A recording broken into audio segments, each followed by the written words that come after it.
Hello, everyone. It's Yogi here. I hope you're well. A happy Sunday to you. My goodness. I know we were just here not very long ago, a little bit ago, but we're ready for another spot of stitching, right? Um, but today is a post-marathon, it's a relaxing retreat session. All right. So today is about just, chat and just hang out and do a little bit of stitching. All right. And so today, I know it's Sunday. I have to remind myself every single Sunday is a Sunday. And so I had a pretty busy day and I had to take a nap because I was exhausted after morning classes. And so this piece, okay, is one of my 14 count stitching kits. And yesterday I stitched 32. Guess what? Today, of course, 14 count. Here I come. And this is a beautiful piece, okay? And really romantic as well. It's a view of a wedding dress shop. Okay, have a look. Have a look. Look at that.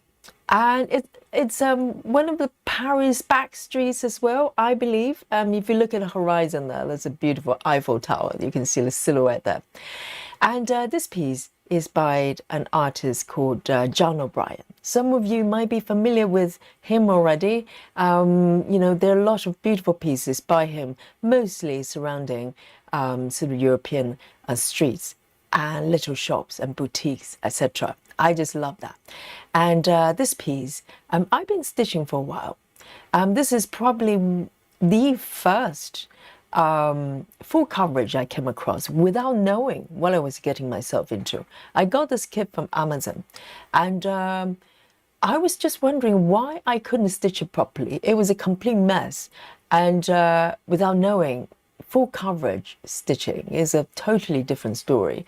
And from there, I fell into the rabbit hole. Okay, so this piece has a special place to my heart.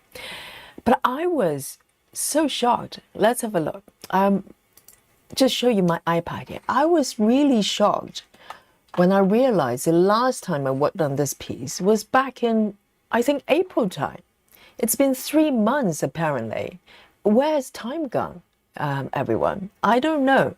I had no idea. And so today is time to give this piece a little love. And I think this piece, I've been doing really well. As you can tell, that I've been doing one page at a time. Not many of my work, my whips, I'm working this way. And this is a paper chart to start with. So I had to stick with sort of page borders, one page at a time, even though now I have the PDF, very luckily, from the company doing this chart. And so very happy to move on because few sessions ago, I finished this page on the right there. And I think if I can recall the very last session, maybe I was working on this bed. I couldn't even remember what I was doing. Why does it look this way? No idea. But today, I'm going to probably just stick around this area and continue to work and fill in. So this page on the right is the last bit, as you can see. So this is the entirety of the entire page there. And in terms of dimensions, it's 400 by 299. So modest size. It's not huge, but for 14 counts, physically, it's not small. And I want to show you the stats here, okay? So currently, over 11%, okay? Not bad at all. And the number of colors for this piece is a modest 57. So 55 of them are solid and 2 blended colors. I love the fact that they just added the 2 colors blended. And,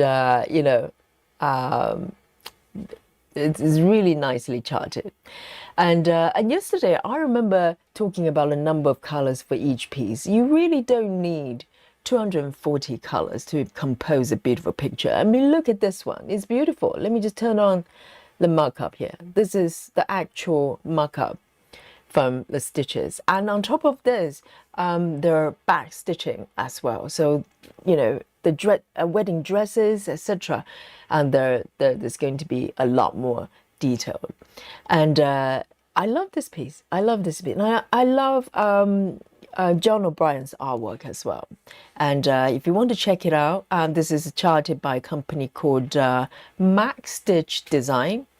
And they do the entire kit. But John O'Brien's artwork is being charted by Artisy as well, and a few other companies, I believe. So just look it up, John O'Brien. Okay, and I want to say hello to all of you guys. How are you?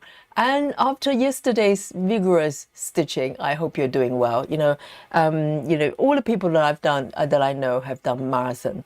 They normally complete the marathon and then stay in bed for 2 weeks. I hope, but we're back. We're back. The best thing to heal from vigorous stitching is to stitch more, right? So here we go. We've got Ace first to report to the chat. Well done. Ace says everyone. Anyone else is ready for more stitching after yesterday's session? Me, Ace, that's me. And I hope you are as well. And Jojo is here as well. Says hello. Hope everyone had a good post-marathon rest. Looking forward to stitching again today. That's the spirits. And we're going to enjoy it, you know, definitely. And more stitching, the better. And Rajal as well says, hello everyone, happy Stitching Sunday, happy Sunday to you as well. Lovely Rajal. And we have Alisa as well. And Susan is also here waving at everyone. And Sarah is also here, wonderful. Sarah, this is Sunday, isn't it? Oh no, it's Sunday. Maybe it's Saturday. Sarah can't make it. And but wonderful. And I hope the moving and everything is going well. And Suzanne is also here. Well done, Suzanne. You know, quite a lot of you stay with Yogi for 10 hours, okay? No kidding. I'm surrounded by super athletes here. And Amanda, hello. Amanda says, hi, Yogi and friends, coming to you from a random parking lot in Wisconsin. I feel there's a story behind this, and take care of yourself. How random is it? It just ended up in a parking lot, which is a car park, okay? And Jen, is it Jenna? Jenna Rosary, I butchered the name. Hello, I think we have a new friend here. Says hello all, new here as I'm coming back to hobby after a few years away. It's so nice to see Floss Tube still here and thriving. Yes, we are here, and we stitch almost every day together. And welcome, come and join us. And it's wonderful to come back to the hobby, and you know, after a while, you come back with new insight. You know, it could be a completely different, you know, experience. So I hope you enjoy it. And Keza as well, hello. And Craft Tabby Cat is also here, and Monique is waving at everybody as well. We also have Samantha, hello. And Heather House is also here. Clara waving with 2 hands. Oh, thank God. And Cindy, hello, and Love Drunk. Great to see you. And Rachel is here as well. You know what? I'm going to start stitching, okay? I want to read through your comments properly, okay? And say hello to you one by one. And so wait for Yogi, okay? So let me just get it set up. So this is 14 count, as I said, and everything you see here comes with a kit. So it's a kit I got from Amazon, and just randomly because I like the picture. And up to this point, you know, up to the point I got this kit a few years ago. It was before COVID actually, and I was doing, you know, sort of dimensions type of kit. So when I came across this type of chart, like full coverage with a lot of color changes, I didn't know what to do with myself. And that's why I embarked on a journey of research. And research I did. Okay, so the Ada has got slightly blue tint there. You probably can't see very well, so it's got a little bit of color there. And I'm stitching with threads that came with the kit as well. Really nice and organized, isn't it? I know, it's amazing. I'm so tidy. And so this is my organizer for for my 14 count kids. It's getting out of hand here. And so this is Egyptian cotton, I believe. So slightly different thread, but I really, really love it. It's great, really robust to stitch, particularly for 14 counts. So today, as you can see, I'm going to focus on this bit. This is the last page to the right side, okay? And so who knows? I'm going to just improvise. I can't remember what I was doing last time.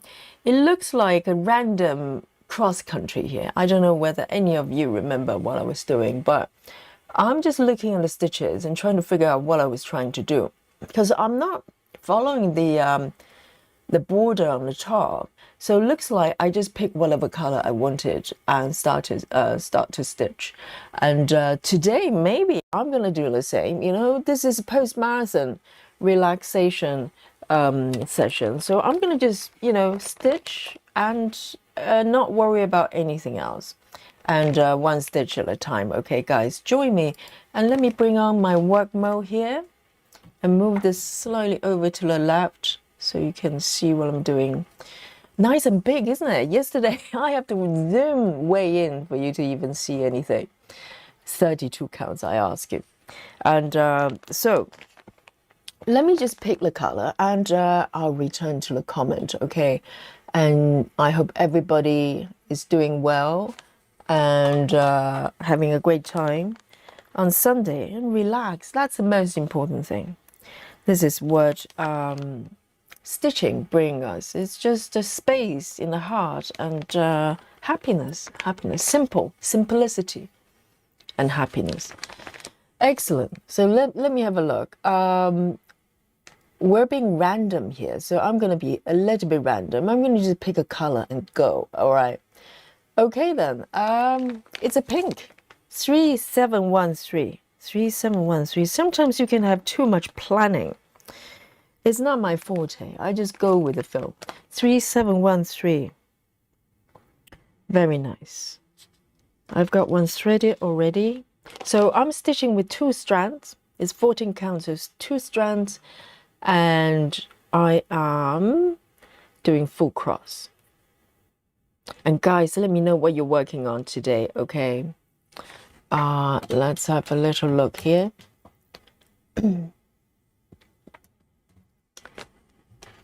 Jojo, oh, hang on. Crofty Tabby, I have said hello to you, I believe. And yes, welcome Jan to the group, okay? It's always nice when we have stitches. They kind of been away for a little bit and come back to stitching and find a community of people who have been stitching all this time. It's quite nice. And we also have yes, I was reading Rachel's comment just now. Rachel says, hello everyone, still recovering from some stress this week, and I made myself busy in the house and cleaning today after grocery shopping. Well, it's wonderful. I mean, Rachel's releasing her stress through cleaning. I wish I need to know the tips, okay? When I'm stressed, I don't want to do anything. But I think the key is not to get too stressed about something. Sometimes it's valid, right? Sometimes things happen, you just it's only normal to think about it. But we're here for you. We're here for you. And you have beautiful little kittens as well. They're very therapeutic, aren't they? And so I'm starting with the pink, pretty light color, but you know, it's just the way it is. Let me just zoom in a little bit. So just in case anybody says that I'm air stitching, I'm you know, doing stitching simulation. Let me bring on my 5x5 gridding as well. That will help me. And yesterday, a lot of parking. Okay, so no parking today. All right, no parking.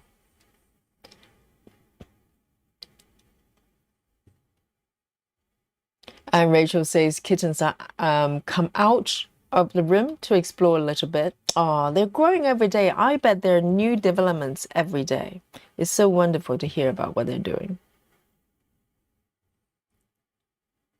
Kelly Shaw, hello, says hi Yogi and chat. Happy Stitching Sunday and happy Sunday to you. Great to see you.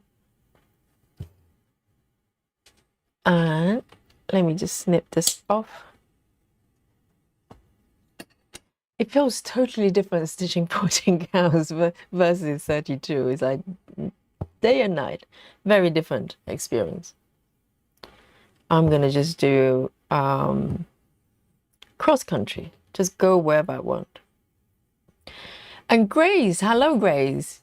Great to see you. And let's have a look. Suzanne says just bought 2 patterns on the Fine Art Stitch. Oh, right. Which one did you get? So Suzanne is referring to a website recommended by one of my favorite floss tubers, Blue Sue. Okay, the messy lady. No, not messy at all. The pieces she's stitching, they're from a website. They kind of do a lot of fine art charts, and Suzanne has been very fascinated by it. I'll probably have a look as well. They're probably too grown up for my liking. You know, I like to stitch foods and stuff, but I bet they're beautiful. I bet they're beautiful. And Mary Solas, hello, wonderful day. My favorite piece, this one. Oh yes, I love every single piece I stitch. But I really love this piece as well. Very romantic, really beautiful.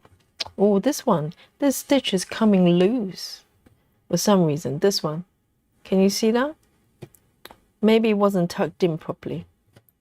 I'll fix it later. Sometimes it does come off, but not very often. Let me just cut this off.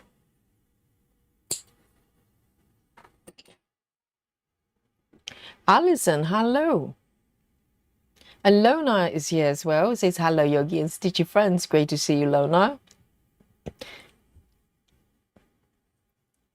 And oh yes, the pencil tin has come back to us. Says hello, everyone. I love this piece, Yogi. So beautiful. I know it is, isn't it? It's like every single piece. It's got sort of, you know. I think if we go for a piece of artwork and a chart, it's our commitment. Basically, you're saying, I am going to commit a lot of time. I'm going to spend time with you. And I think that decision is very special, you know. And you totally have to love the chart to want to do that. And personally, you know, definitely, I will not stitch anything that I'm not in love with.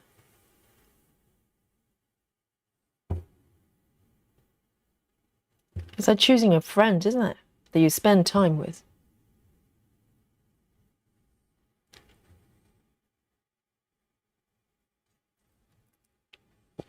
Oh, Suzanne has gone for a Van Gogh piece, the Thin Almond Blossom. Oh, I need to have a look. I'm not, just the name alone doesn't really give me an idea, but yes.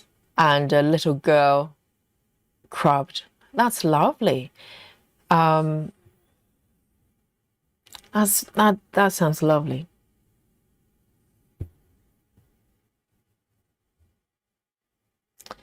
And Michelle is here as well. Michelle Fuller. Hello, hello, darling.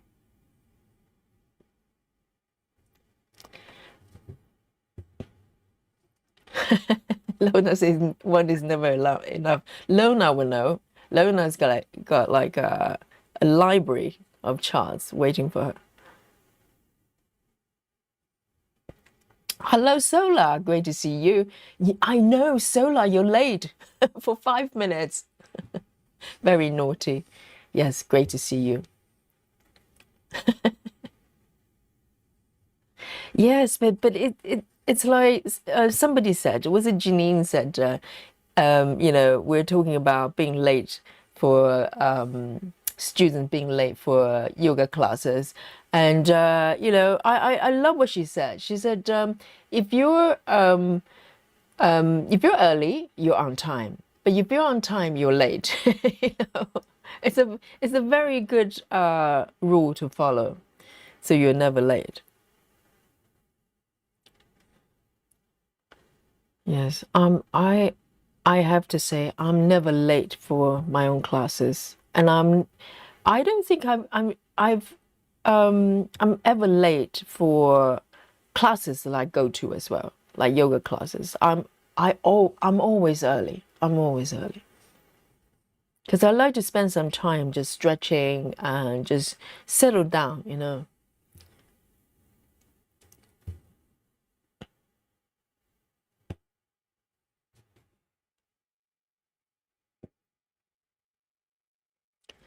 And Cheryl is here. Cheryl Moss.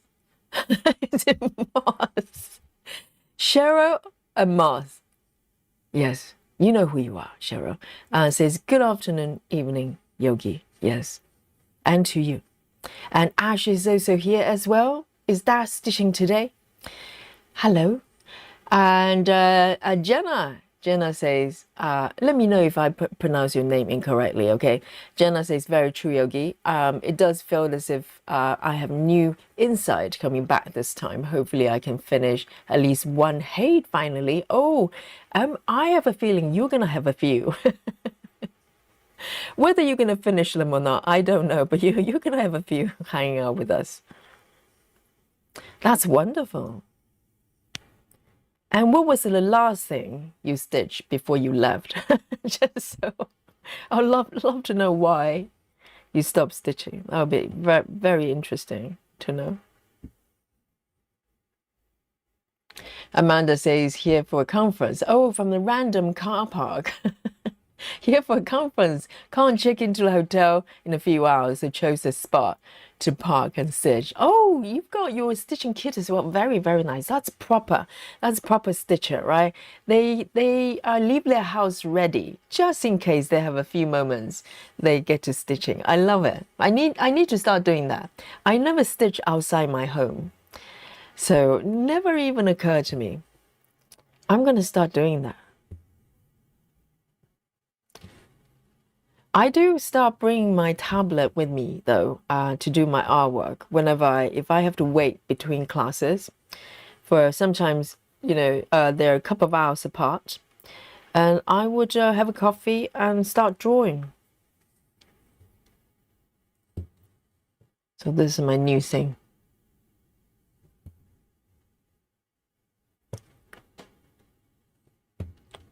Just one more stitch. I'm going to end this thread.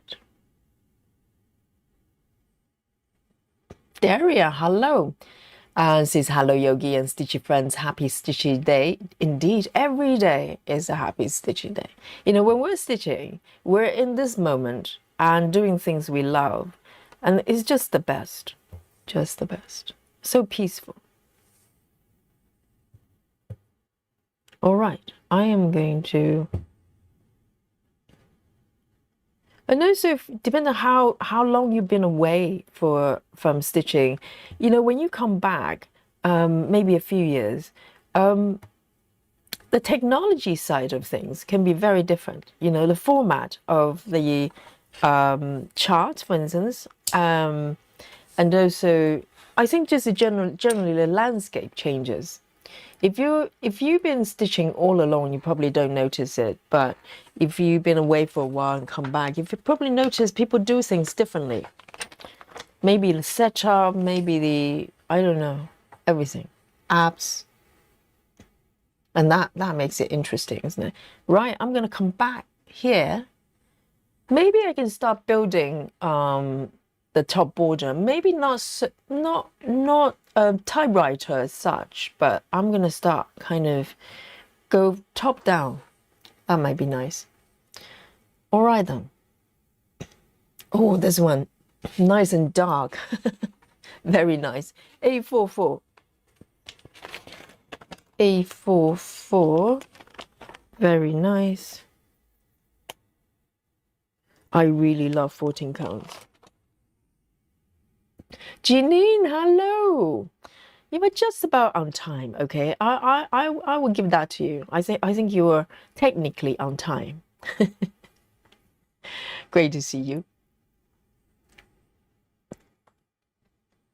Samantha says, I've been knotting. Oh, do you mean knitting a project for the last 2 hours? I think it's time to set up my love letters piece to work on during the live today. Need to sit down for a bit. Lovely. Yes, I remember, you know, when you started that piece and you loved it. Yes. I think the pink colors and greens are going to cheer you up for sure. That's a beautiful piece. All right, I'm going to start here. I'm going to just go free roaming cross country today. That's what I need for Sunday.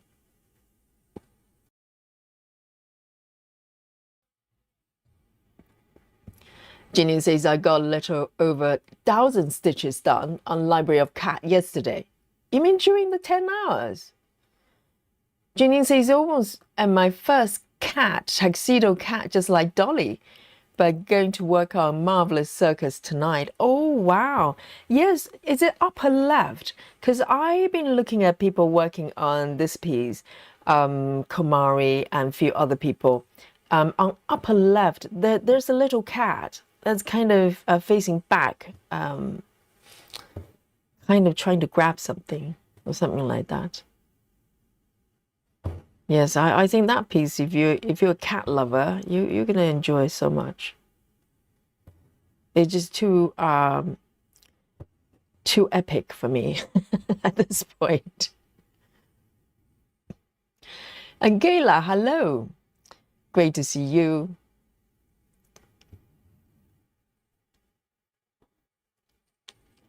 Keza is still beading.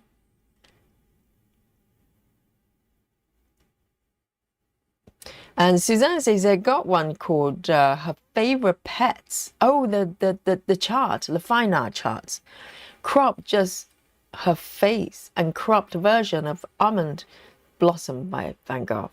I would love to see those. You can't go wrong with fine art because the artwork itself is already, you know, established. It's just the question of charting.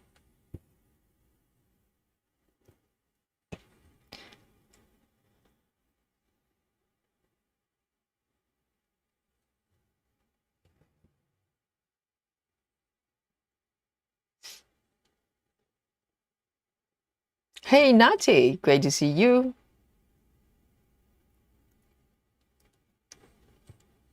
Alyssa, I hope everything's okay.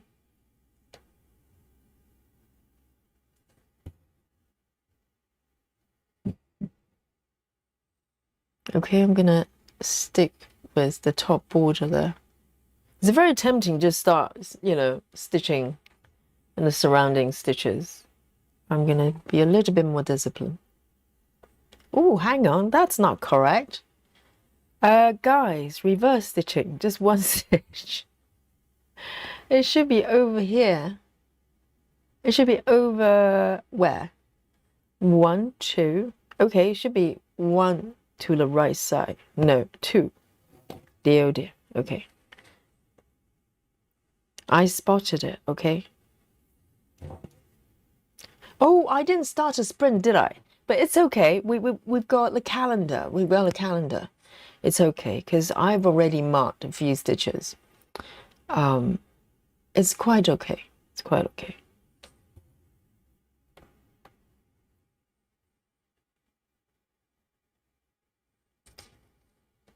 Heather House says, stitching and collecting charts are 2 different hobbies. So, Heather, when, you know, for those of you who have a lot of charts, when you get the chart, do you feel like, is your intention that I'm going to stitch this chart at some point? Or do you feel like I just want to have it first and then I will decide? Because if you have hundreds of charts, I mean, realistically, you're not going to be able to stitch everything. I mean, you can try, but I'm sure some do. But I'm just curious about that. Because when I buy a chart, there's always, part of my mind, the back of my mind, I'm thinking at some point I'm going to stitch it.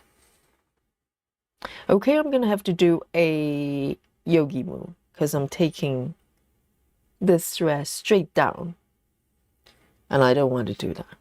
I can, yes, in fact, I can stitch this one first. That's fine. Brandy Sannenberg, hello. Welcome.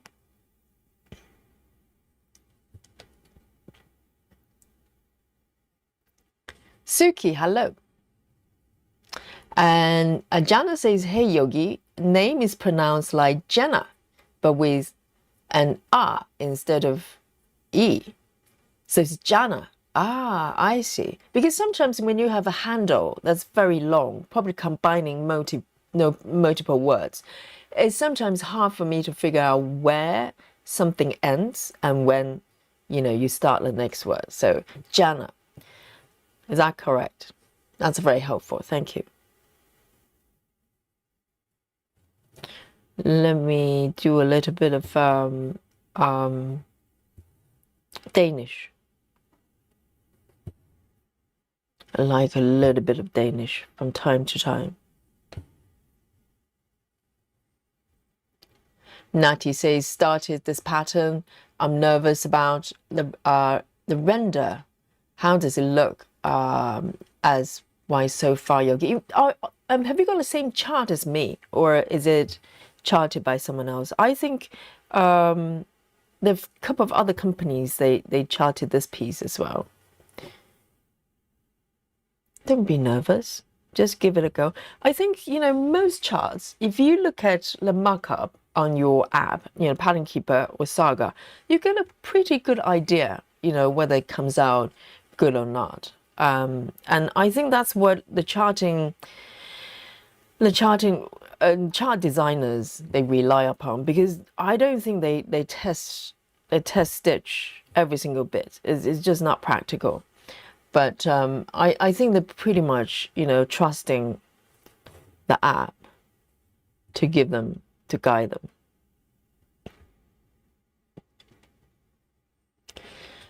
And Jana says, I worked on Blue Dragon by Kaomi Karai on 18 count Ada years ago when I stitched, and when I transferred my progress to Pattern Keeper, it says 13.64%. Oh, right. Blue Dragon, I have no idea. But so the last time when you stitched this piece, Pattern Keeper was already around. How long has Pattern Keeper been around? Has it been around for 10 years? I don't know. I only discovered it a few years ago during COVID.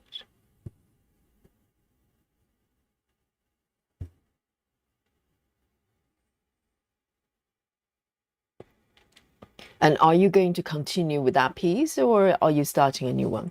And Jana says a lot of technology with apps like Pattern Keeper, Saga, etc. is amazing, but I'm not a fan of the AI now everywhere in charting.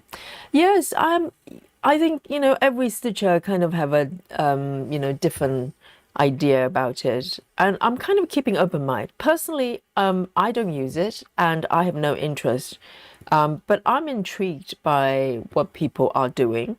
And I think, a lot of it is kind of, it's going to be decided by the market, isn't it? If people want them, they buy them. If people don't, they don't. And eventually they have to go away. But I think now is kind of the time that people are trying out things. So I'm keeping an open mind. Personally, I probably would not buy anything that's AI generated, but that's just me. A lot of stitchers probably don't mind. So that's a choice that, individuals make. I think if the the creator, as long as the creators, they're transparent and honest, it's up to the stitchers to decide.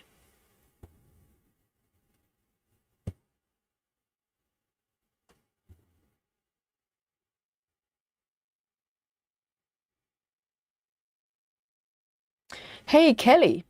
Great to see you.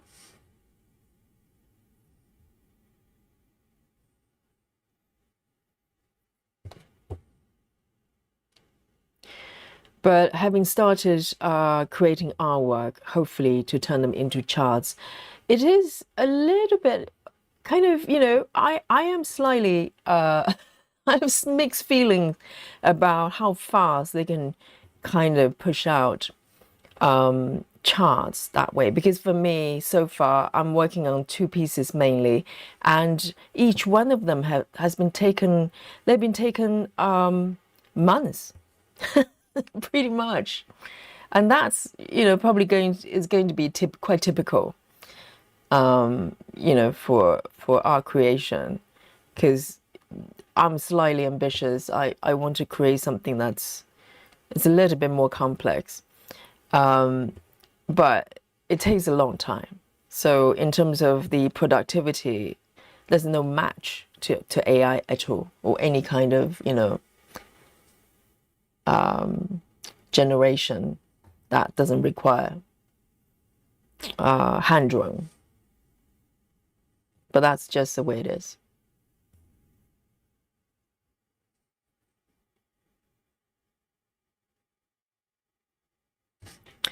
Kelly says, Yogi, where in the chart are you stitching? Very good question. I can show you. Let me show you my app here. Okay, so this is where I am. Let me just, I know it looks a little bit crazy. Let me turn on the markup. Okay, this is without the back stitching. At the moment, I'm over here.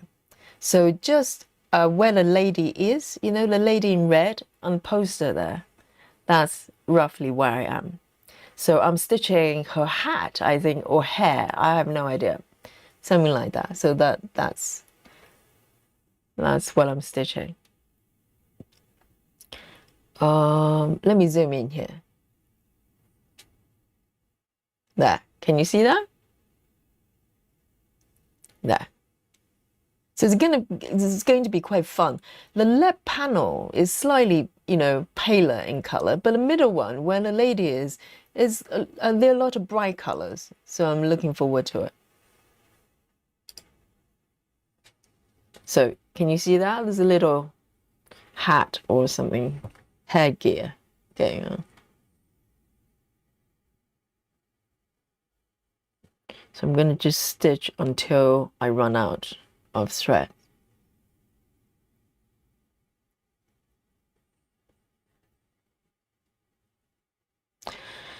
Busy Mom, hello. Busy Mom says, hello everyone, just got home from hanging out with my friends.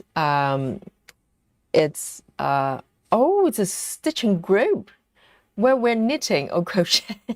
That's the bit I remember. Busy Mom said that last time. I was slightly puzzled. So it's a stitching group, but people are knitting and crocheting. So it's a knitting group, isn't it? Or maybe some of you are stitching. Maybe just a crafting group. People can do whatever they want. But it's so nice to be able to gather together and, just do it together. That's lovely. And chat. Have a cup of coffee and chat like we're doing here worldwide. Oh, the doggy is here again. Hello, doggy. Shara says, I was here 7 minutes into the video and commented. Yes, it took forever for you to see my comment. That's disappointing. Oh, so sorry. Yes, I, go through the comments as thoroughly as I can. But sometimes, when there's a lot of, when I'm really behind, I have to skip forward. That's just the way it is. I'm so sorry. That's how you feel. And it's nothing personal at all. Sometimes I skip all sorts of comments, maybe really interesting ones.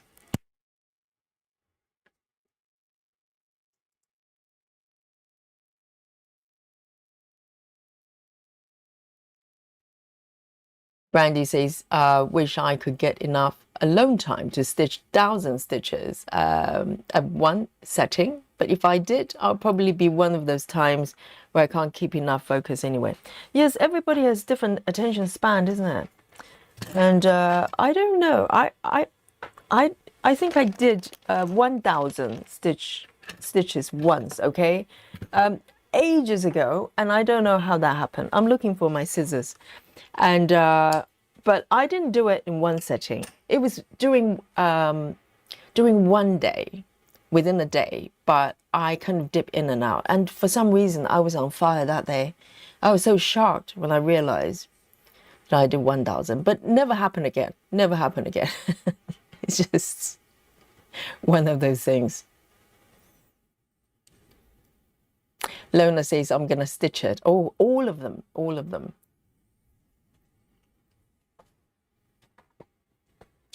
Samantha says, I'm the one who has it on the list that I'm going to stitch it. That's good. Same here. If I'm buying a chart, in my mind, you know, I don't know when necessarily, but I have, you know, I'm planning to stitch them at some point, or I wouldn't buy it. Let's have a look. Over here, 902. 902.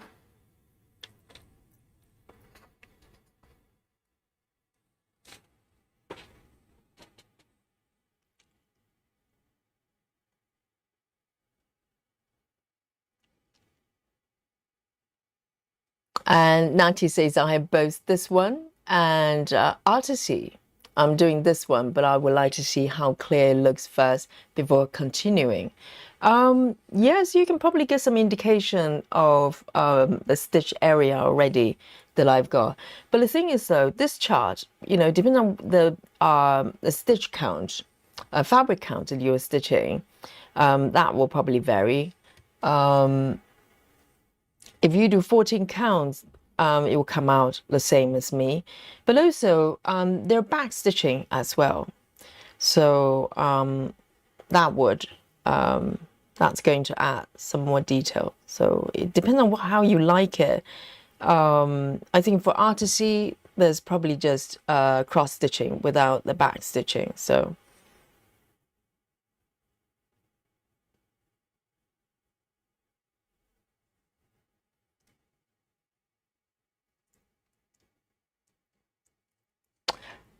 Michelle, yes, Michelle. I think most regulars probably they got used to it, so they don't take it personally. Michelle says, we're a very chatty group. Sometimes it takes Yogi a while to get to you. It's very hard to chat and read the chat. Yes, and also sometimes, you know, I have to make a split-second decision because sometimes, you know, in principle, I would like to go through everybody's comments, but if I'm really behind, I'm kind of talking about something that everybody's talking about 15 minutes ago. So sometimes I just have to scroll down and just, you know, move forward. And that happens a lot. So, and I'm, you know, I feel very fortunate that everybody's so lively with the chat. But at the same time, yes, it can be, it means that sometimes I just don't get to read certain comments. That's just the way it is. And, you know, Michelle has been here for a while and quite a lot of stitchers here as well. I think they're used to it. And the most important thing is, whatever you type in, the other stitchers can see them, right? So they're not lost as a comment. And also, you know, I think regulars will know if they want me to address something like a question, they can put a question mark. So those ones, I know that they're asking specific questions. So I will make sure that I read them. But otherwise, you know, I'm just scrolling through everybody's chat. And hello, Renee. Renee says, hello, group. Can I come in and sit in a while? Oh, let's think, guys. Is that yes or no? Of course it is yes. Renee, great to see you. Jenna says, when I last stitched, it was 2022. Oh, during COVID. Pattern Keeper was just starting to be developed, so I had not used it until now. I do plan to continue my Blue Dragon, but have also started 2 other heists. That's lovely. 2022. I think I discovered Pattern Keeper maybe around the same year, but at the end of 2022. Because at that time, oh, I'm trying to think. Yes, I think at the very end of 2022, because 2023, I went full on nosedive into the the um, the rabbit hole.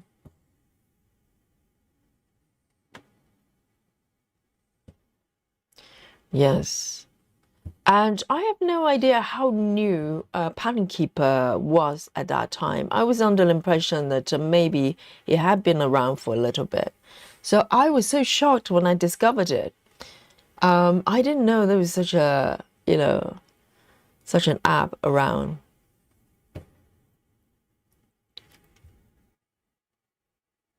Lona says, I have a cross-stitch program on my laptop that allows me to turn any picture into a pattern. Yes, they're charting programs. I just bought recently. Recently, I just bought Mac Stitch, the Mac version of WinStitch, because I'm gonna learn how to turn my work into artwork. But I have not got a chance to play with it too much. I want to complete the artwork first and focus on that, and I'll work out the conversion after that. One thing at a time.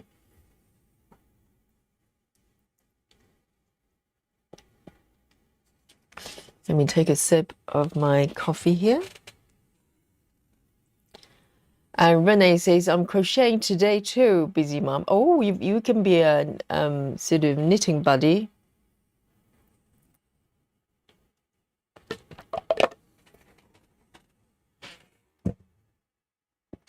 Brandy says the thought of stitching group sounds so nice, though I never get anything done. Yes, it's a social event, isn't it? So it's like-minded people getting together. That's already very nice. And then, might make some friends there. That's nice. I think, going to stitching group is not really try to race to stitch 1,000 stitches. I think, the goal is really to socialize with people who share your hobby, your passion. So yes, I probably wouldn't stitch 32 count if I go to a stitching group.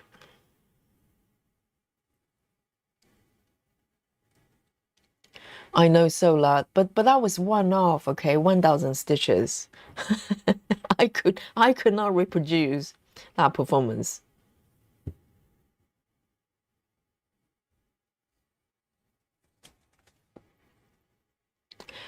Betty, hello, Betty Hankins says hello everyone, hello to you, and Lucy is here as well, darling. Lucy says hello Yogi and chat, still enjoying time away with family, and I wanted to see what you choose for today, Yogi. I love this piece. I love cross country stitching. I really learned so much watching. I'm learning from the chat every day as well, because as you're stitching, even with the method you already know, you gain new insight, don't you? So that's what's it makes it interesting. And so great to see you. I hope you enjoy the family time. And Lucy is doing homework. Yes, watching replays, so you never miss a thing.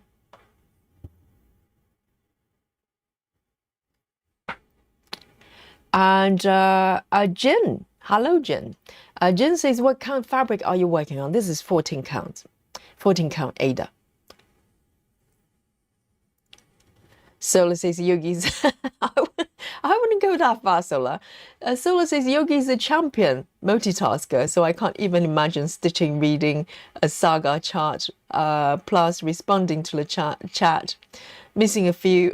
It's bound to happen. I miss a lot, I know. Particularly like yesterday, I missed a whole bunch because yesterday there was a lot of chat. But I know everyone is so understanding. If I miss something, and if you really want to come, want me to know about something, you just type, you can explain it again. We're all friends here, and it's free conversation, Thank you, Sola. That's very, very kind. And Brandy says, I have tried doing royal rolls, but found I have a column line. Oh, right, royal rolls. Tension lines. Okay. And Brandy says, someone said to do diagonal parking to combat that. We stopping at the bottom of the page because visible horizontal row lines. That's interesting. Yes, I think chat, maybe you can help out Brandy here. But I think diagonal stitching, yes, I think in general is to other than the fact it's quite a sensible direction to stitch. It does help with tension line because diagonally it's just less likely you're going to create a straight line. But I think yes, I think I don't think I have stitched block by block quite a lot as well. I don't think I ever had tension line problems. So I think it's probably up to the stitches as well. But I think if you're worried about it, I think row by row, or I'm guessing, or diagonal method will help.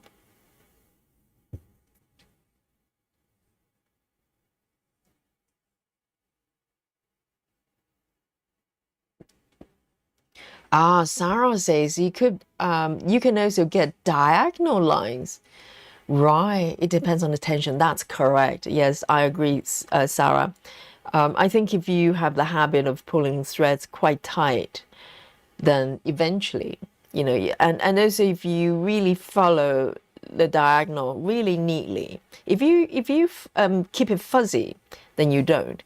But if you have very straight diagonal strips that you stitch, yes, potentially you could get a line as well if you have the habit of pulling, stitches quite tight. Some of us do, so but I think this is why I love having my fabric tension quite tight, because it's a lot easier to control how far I pull my threads, because my fabric is really stable and stretched out.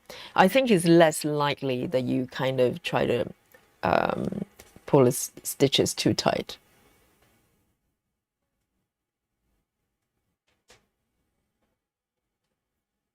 Yes, Clara. Yes, Clara's been here long enough to know. Because sometimes if I miss something, I say, hey, just say hello. Because it's very easy for me to miss. And I know when people say hello to Yogi and to the chat, you want people to see it. You want me to respond. Absolutely. And, but sometimes I do miss things, So, yes, thank you so much for your understanding, Clara. Thank you so much. Um,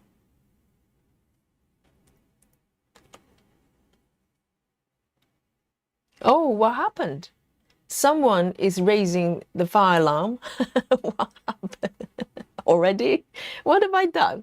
Have I done something? What happened? The sound is okay, right? I'm checking everything. Is the audio okay? Is the video okay? And who is raising the alarm? Show yourself.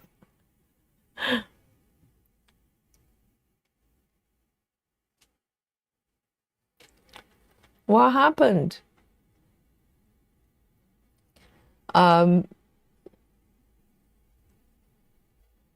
Let's have a look. Someone was raising an alarm, fire alarm.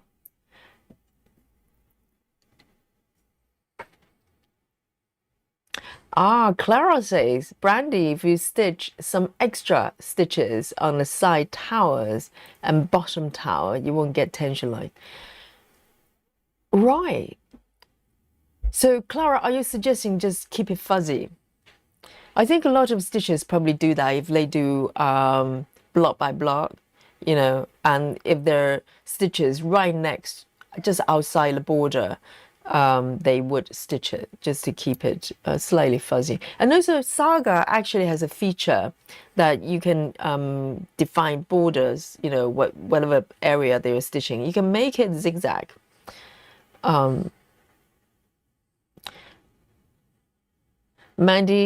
Mandy Moran says, I'm stitching on Nightmare Before Christmas with a nice coffee. Very nice. That sounds like lovely combination. Let me pick the next color here. Let's have a look. I want to fill up the top border there, so let me pick this one. 3860. 3860.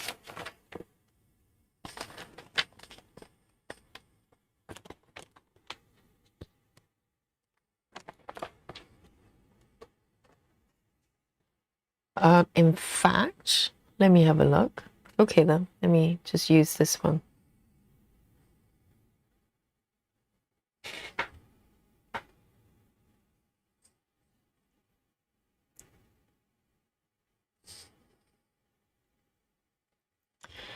Jenna says, Yogi, I'm so glad to have found your channel and see how often you do live streams. Your voice is so soothing. So thank you so much, Jenna. And yes, I started almost daily, okay? And we're increasing the pace a little bit more recently because, you know, I got really, really busy with teaching for a while in the past couple of months. And but now we're hopefully we're going to find a really nice rhythm to be able to stitch together. And thank you, so kind, with your compliment. And that's all we're doing here. We're not sort of racing to do anything. We're just hanging out and chat about things that we love. And it's amazing how much I get to learn every day without fail. Every day I learn something new from you guys.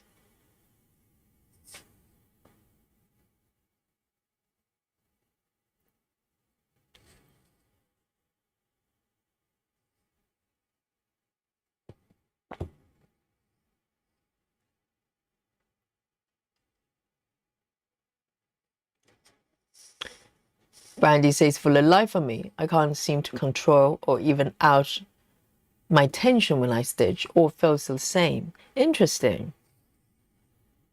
I think, well, I don't know how the tension of your fabric that you're stitching, maybe if you could make it slightly tighter, that means you don't have to, even if you pull a little bit tighter, because the fabric is not moving anywhere. If it's really loose, when you pull really tight, you can probably create a little bit more likely to create tension lines. But if you're, oh, hang on, where am I? Hang on, Amo. Am I stitching the right? That doesn't look right to me. That there's one stitch, but this stitch is not correct. No, no, no. I don't think this stitch is correct. I spotted it. Yes. I was saying if your fabric is quite loose, that when you pull it quite tight, it's more likely to distort the fabric a little bit. But if the fabric is drum tight like this, you don't have to try very hard, you know, when you pull the thread. So maybe that helps. I don't know. I haven't really had problems with tension lines. I stitch block by block quite a lot.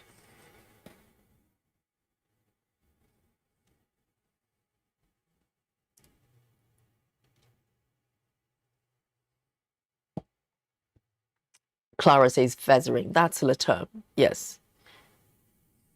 I think it can happen quite naturally because, you know, for instance, if you're stitching along a certain border, you just have to look out of that border, you know, whether it's diagonal strips or blocks. Just look for the same color outside the border and just stitch them from time to time. That's it.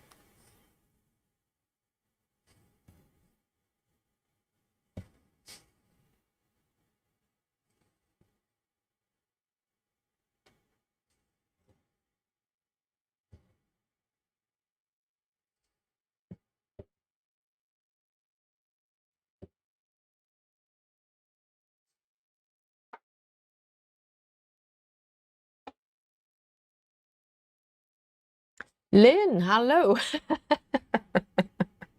Lynn is calling me Komari again. Deliberately. How dare you, Lynn? Lynn says Komari Yogi fellow stitches. Who are you talking to, Lynn? Very naughty. I mean, Lynn is getting more and more, more naughty every day. She says, Komari Yogi fellow stitchers and Cynthia, hope you're well. I hope Cynthia is doing well. I saw the Facebook post. She said she was going to join the marathon. I hope she did. I hope she did. And Cynthia, if you're listening, we're thinking of you all the time, and particularly Lynn as well. Lynn is thinking about you every single day.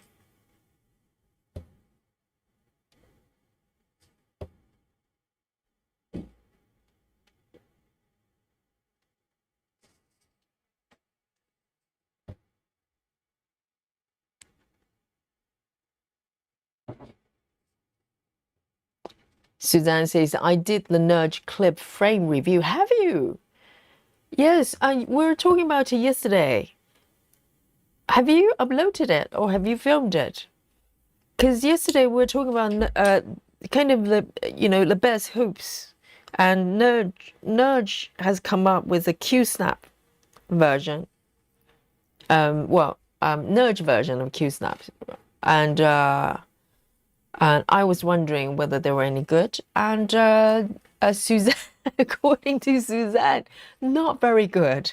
And she's done a review as well, a review video on her channel. So her channel is Spinning Yarn Designs. She's in the chat, so you can find her channel. And she streams a lot as well. Jana, if you love streaming, Suzanne is streaming almost daily as well, right?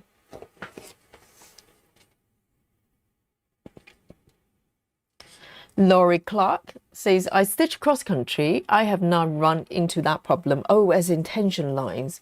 And she says, I do stitch all round my piece, 2 stitches when I finish to create a border. 2 stitches. So I'm trying to see if I got it correctly. She says, but I do stitch all around my piece, 2 stitches. Do you mean feathering out? I think that's a very good idea and quite easy to do. It doesn't matter what direction you're stitching, you just naturally stitch outside the border from time to time. All right. And Suzanne, I'd love to watch it, okay? Very nice. So 3858.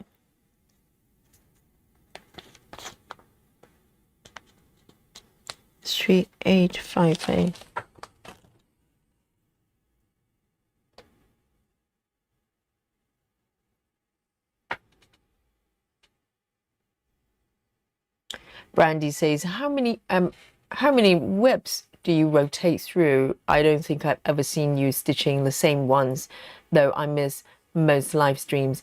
Yes, I do. I tend to swap daily, but yes, most projects, I think all of my projects I'm stitching on, I do them, I do cycle them, not in any particular way. So I think currently really, really active one, I think is maybe about 15 of them, even though the webs I've got at the moment is probably over 20, but there are always, more active ones from time, at any given time. So I do cycle them. I think unless you come to, the channel very regular basis, it probably will look like that I'm stitching different ones every time. But yes, there are a lot to cycle through, and but I just pick ones that I want to stitch that day. There's really no sort of more sophisticated way of doing it. I do not have a rota. I do not have a list. I don't have goals on which one I want to do more or what percentage. I just every day I just go to my webs and I just have a look pick one that I want to stitch that day. That's it. And naturally, because I tend to, I don't tend to stitch the same project 2 days in a row. Very, very rarely, unless there's special reasons. Because I just like the changes, And every day I feel slightly differently in terms of what type of project I want to do. So that's really it. I just go by how I felt that day. And sometimes I don't even get to choose which one I'm going to do until I have to set up the stream, which it can be like, an hour before, a couple of hours before, something like that. So it's very spontaneous. All right, I'm going to end this one here.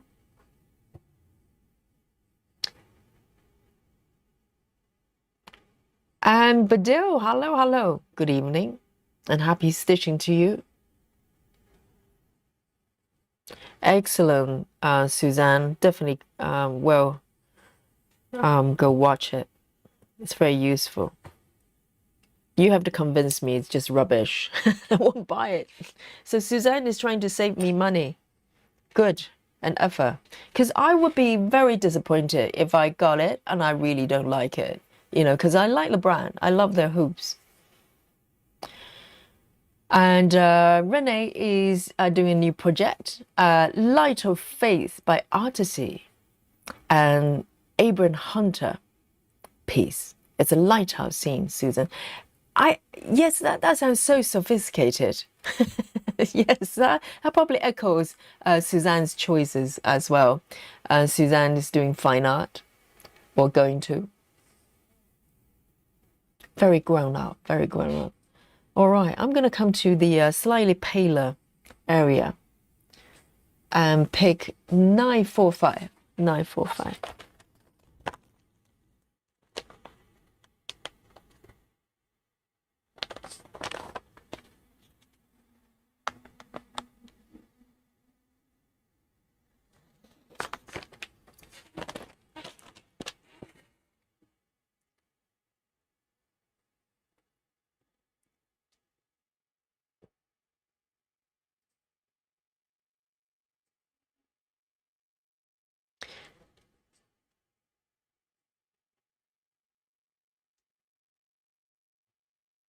Lynn says Suzanne is very knowledgeable with cross stitch and gives good advice. I know Suzanne is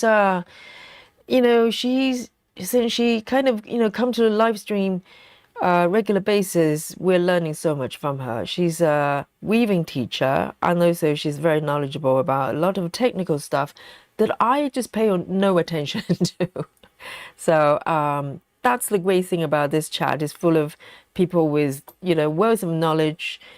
Some of you have been stitching probably longer than I live. Who knows? And so a lot to offer everyone. So it's every time I have a question, I just throw in to the chat. I just go, does anybody know this? And within minutes, someone does. Even non-stitching, even not related to stitching. Like the other day, we were talking about skeletons. I don't know whether you remember. We talked about, human body has bones, skeletons. Most mammals probably have, skeletons. And then someone said, some creatures though, like jellyfish or crabs, they're not bone based. They have shells on the outside, but soft on the inside, right, to protect the inner body. And I just casually go, it maybe we've got a marine biologist or something that can shed some light on jellyfish, whether they have bones or not. And lo and behold, there was. There was a marine biologist. Was it Ace? Was it you? If I remember incorrectly, apologies. Somebody just goes, yeah, I'm the marine biologist in-house. I know it's like that, isn't it? And I know a lot of you have, specialized in different fields, in your professions, in legal, in retail, in everything. It's just incredible, this chat.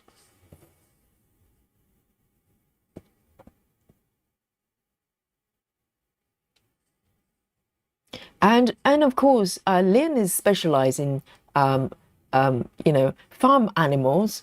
And is Molly happy today? I wonder. Keep Molly happy, okay? So you don't get injured.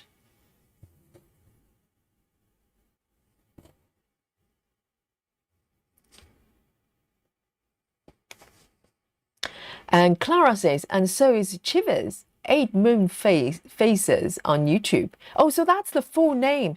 Oh, I kept thinking Eight Moon Faces was the name of a chart. So Chivers, yes, of course. She's a regular here. Chivers, so the channel name is Eight Moon Faces on YouTube. She's now doing lives on Mondays, Wednesday, Fridays. It's like an hour. It's fantastic. Let me highlight this, okay, if I could. So we have a lot of people coming to the chat, and now they're streaming as well. Suzanne is one, and we've got Ellen. I haven't seen Ellen for a bit, but Chivis as well. So they stream on different time. That's the beauty, because we kind of cover different time zones, different time slots, and quite a lot of you based in different locations, different time zones, and you can always find a floss tuber to stitch with. That's fantastic.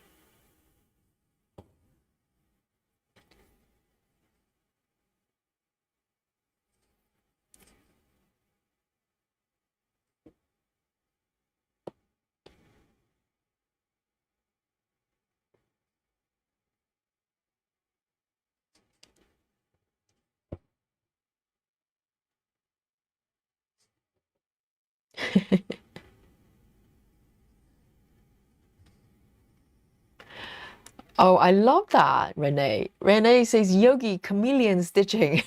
She changes it every day. Chameleon? Not quite. Well, I can change shapes, but I'm still slow, right? Some things don't change.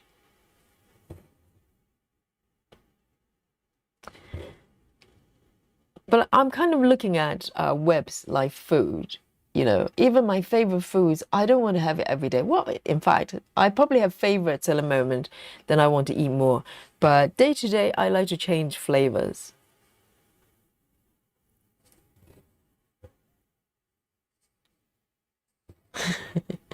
Not unicorn, not unicorn stitcher.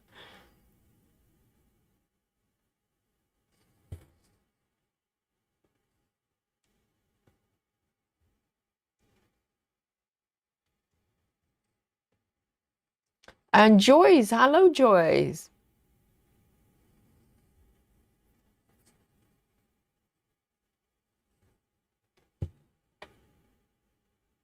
So every time I see Joyce, she's got a new project. And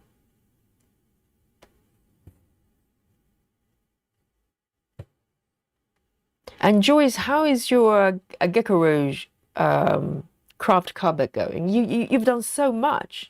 You've done the red house. It's a bird house, doggy house, I don't know.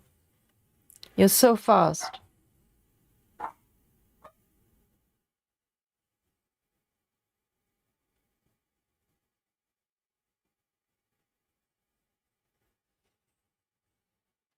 Kids, I say it's not very chatty today. I'm focused, so close to a finish. Oh, really? Do you think you can finish it by the end of the stream?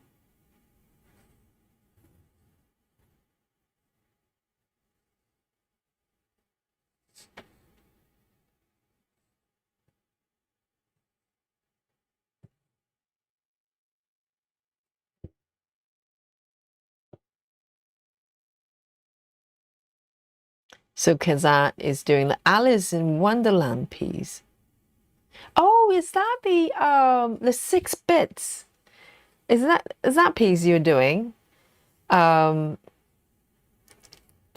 to, or maybe not. No, that's a different piece probably. I get mixed up. I remember someone posted on the Facebook group about Alice in Wonderland. That was probably you, because sometimes people have different names on YouTube and Facebook, so I don't always know who is who. Oh, Ace, yes, that was you, marine biologist. I was like, well, there you go. Next time, I'm going to ask for astronaut, sort of, to see someone go, hey, actually, I've been to the moon and Mars.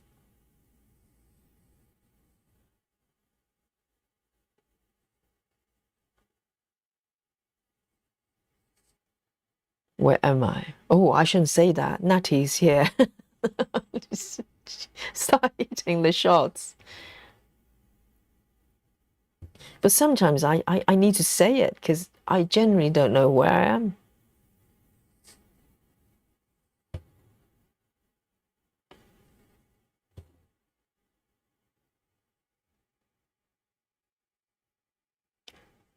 And so let's say there was an astronomer too. We have a bunch of brain, yes, a lot of very diverse experiences.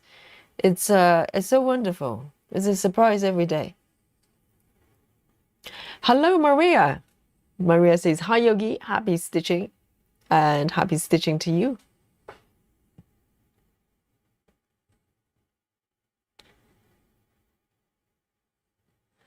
Lynn says the trouble is neither Yogi or Suzanne can stop me from unpicking all the time. I think Lynn is in denial. Lynn is insisting on using the term unpicking, okay? Why don't we use the F word? Use the F word, Lynn. It's okay. We know what it is. I know. I call it reverse stitching. But reverse stitching is different. Is unpicking reverse stitching. Because reverse stitching, there's a technical requirement for you to call something reverse stitching. Okay, the thread has to be attached still. Once you cut off the thread, we're entering the F zone. Okay, I know no one wants to say it. It's a dirty word, but it's true. If you cut off the thread and moved on to a next color, then whatever you're doing is in the F zone. All right.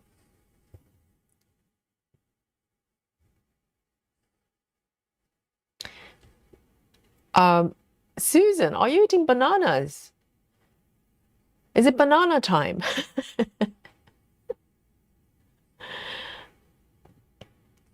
Clara says Joyce is stitching her craft cupboard. Clara, do you not have this chart as well? Have you not started? I remember you've got really big ones from Gecko Rouge as well. Yes, Joyce is stitching craft cupboard. Yes, I remember she posted trying to figure out what that little figure is. I have no idea. Because I don't even know what that house is. Is it a birdhouse? I thought it was a birdhouse. And it could be a dog house. It could be just a house. Who knows? And that thing in the middle could be anything. Just like the rest of the chart. It's up for interpretation.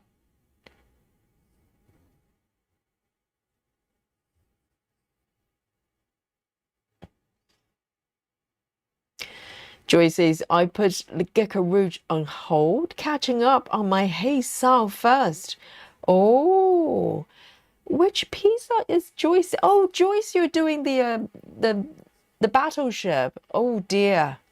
Oh dear. I think the Gecko Rouge one is a little bit more colorful, if you don't mind me saying. I think eventually you're probably gonna go back to the Gecko Rouge one. Yes, the battleship is very grown up. It's one of those charts that really beautiful chart, beautiful image, but it's just, impossible to stitch for me.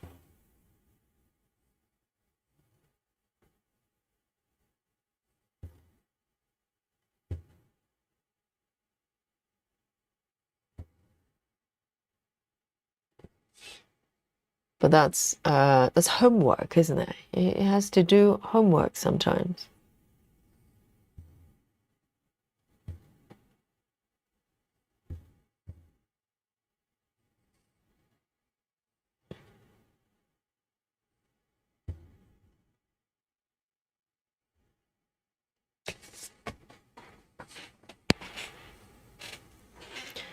Amanda says I use on picking as well. Frogging is crochet or knitting. Really? I thought, is frogging being used for knitting as well? I'm trying to think. Maybe that's where I learned the term. I never heard unpicking till recently. It's been mentioned in the chat. Because frogging, I call it reverse stitching, but as I said, there's a technical requirement for something to be reverse stitching. Okay, but frogging in general, yes, I just associate it with undoing stitches or whatever it is.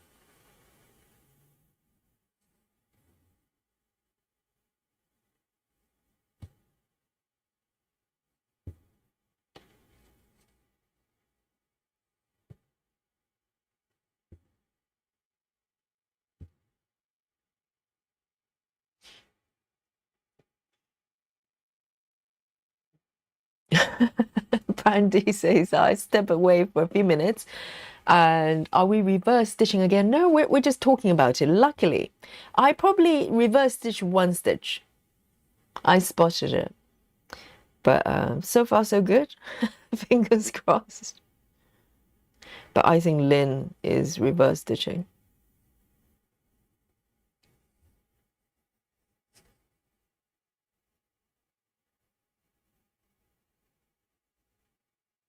Oh, Susan, so you're talking about one of my favorite fruits at the moment, bananas. Exactly, yes. Uh, I have many favorite foods, but banana is, you know, I enjoy my bananas recently. Let me have a look. Am I here? Yes, I am. I've done this one. And maybe I can do two more, just about.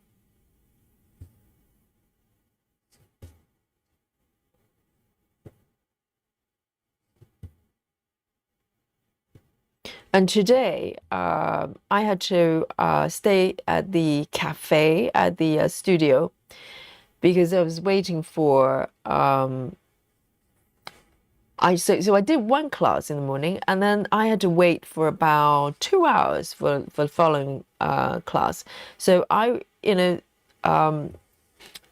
waited in the cafe and with my drawing tablet. Okay, so. And I forgot to bring my bananas, I realized. So I was a little bit peckish. So I had no choice. I went to the cafe. They run out of bananas. And I had an apple instead. And it was a mistake because I don't eat apples that frequently. I like apples, but I can't eat them very frequently because they're very sweet. And my body is weird with sweet, really sweet things.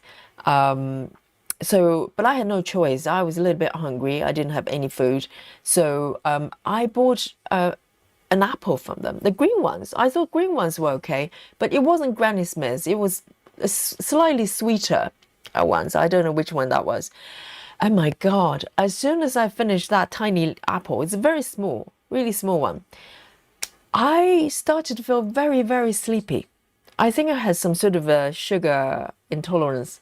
I started to feel so tired to the point I couldn't keep my eyes open. I did very little drawing with that 2 hours. I was just fighting to stay awake. And yes, never again. Bananas don't do that. Bananas can be a little bit sweet, tiny bit, but I'm okay with banana. But apples, oh my God, not gonna do that again. Let me come over here and pick this one. I don't know. I have to be very careful with sweet foods. I fall asleep. I go into sugar coma. Sweet 858.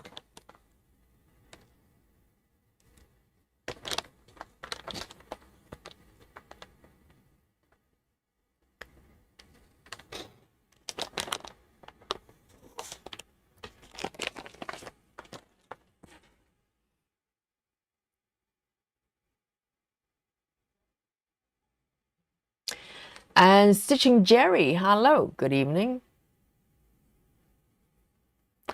Clara says regarding the Gecko Rouge craft cupboard, Clara says, Yogi, I do have it, but yet to determine if it will fit on my larger score frame. Yes. It's incredible you managed to wait for so long. Because I remember when I got I wanted to start it right away, but I know Clara's got a lot of projects. Yes, it's quite large, isn't it? I don't know if there's any scroll frames, even painting fairy ones, I don't think it will fit. It depends on the fabric count though. If you do like on tiny, tiny stitches, yes, it's going to be quite tricky. And you can't even turn this sideways, because it's almost square. It's landscape, but it's quite square. Susan says Joyce's Hey Sal is looking unique with the alternative stitch blocks. Yes, the checkerboard, right? And with some sort of dart throwing game that she does to decide where to stitch. I like the creativity of the stitches.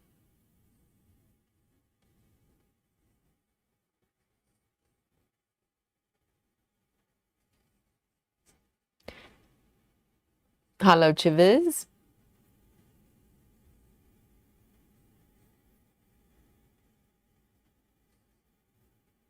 Amanda says frogging started in the knitting world and spread from there. You rip it. You just pull, crochet, and knit out. Yes, I bet it probably started from there. But I think it's universally being used in stitching.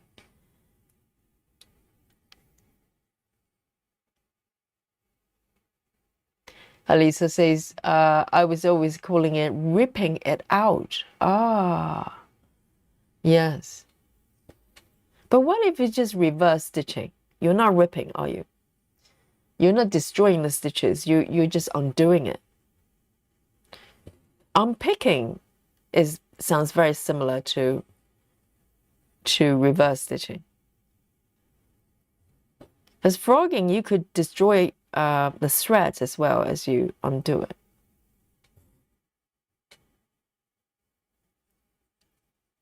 Lynn says Yogi Molly has had a pack of polos. A pack of polos today. Is that what Molly likes? Polos. But she has been a good girl. Yes, I'm reverse stitching. Oh, right. So the thread is still attached to the fabric. Fair enough. Then, okay then. Because we need to be strict about these things, So we know what we're talking about.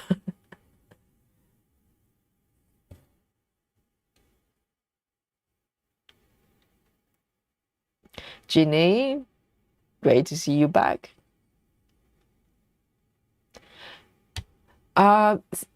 Catherine says sudden sleepiness could be sign of anaphylaxis. What is that?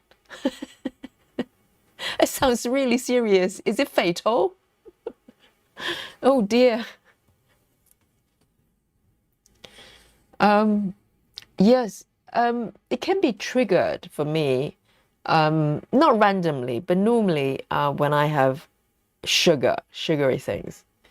Like grapes, I wouldn't go near. Cherries, I wouldn't go near. Apples, I do like apples.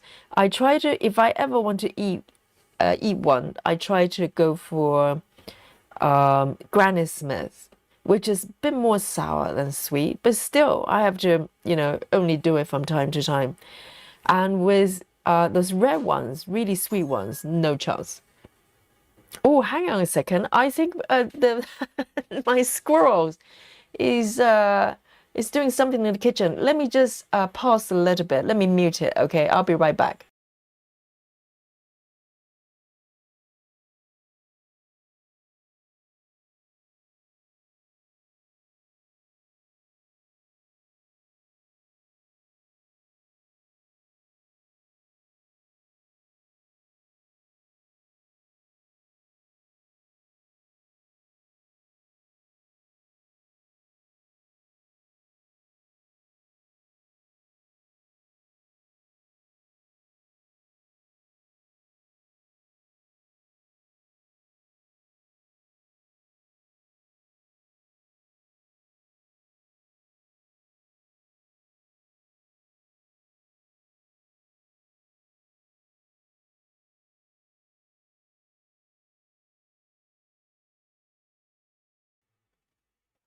Well, there you go.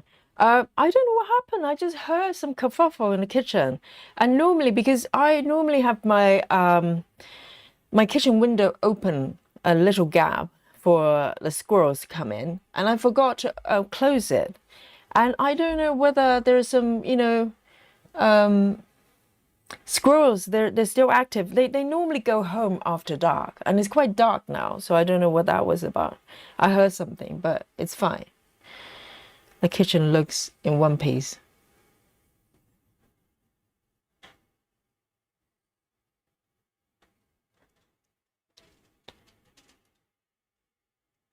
Just a lot of weird noises coming from the outside. Let me have a check here. I haven't done this one over here.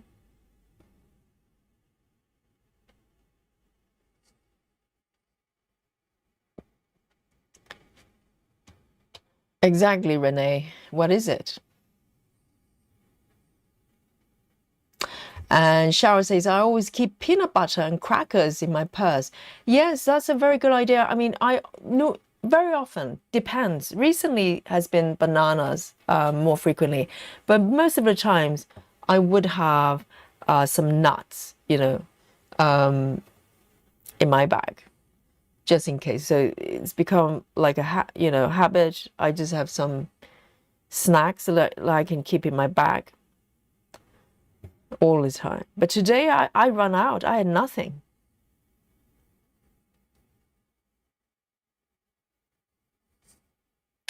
Brandy says I had bananas as focus food. Focus food for 2.5 weeks until I bit into one that had a weird rubbery texture that I never encountered before, and now I can't mentally handle sort of eating one again. Rubbery texture, banana. How strange. Did you eat the banana skin by accident? Don't do that. And that's strange. I have not come across that yet.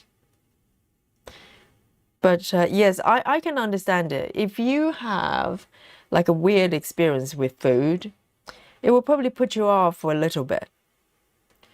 Yes. If something, whatever you're eating tastes a little bit funky, it could put you off for a while. But hopefully not too long. Bananas are good. And it's such a efficient power food as well, because I can literally just have a couple bites. I feel like I've eaten. So I don't need to eat a lot.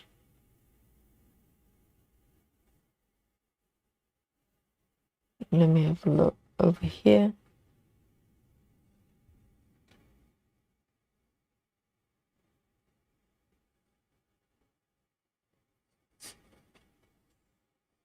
Oh, I like it, Renee. Renee says maybe we should just think about frogging as a form of time travel. Time travel, going back in time. Yes. In my Gecko Rouge, in the case of my Gecko Rouge, I'm going back in time for about 2 weeks.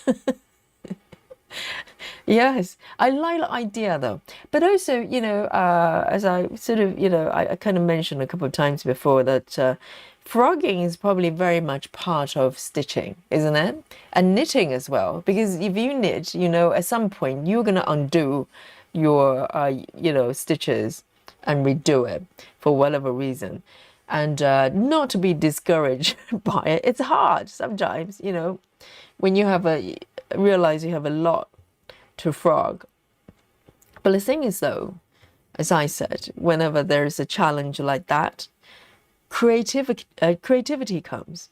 You have to be creative. You have, find a creative solution, and there's a creative mindset as well, and not to look at it completely negative. I don't know. I'm still working through the process. I'm trying to find the positivity through my Gecko Rouge situation. I'm sure I will get there. I just need a little bit more time.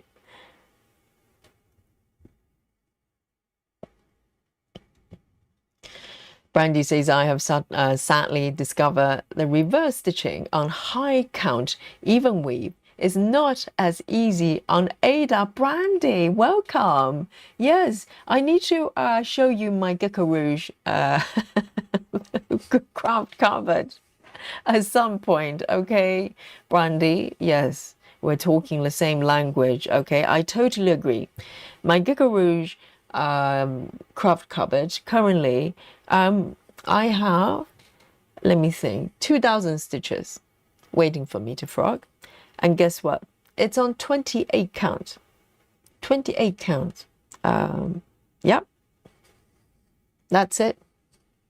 So, yes, I totally agree. Reverse stitching is a totally different experience on higher fabric counts. Yep.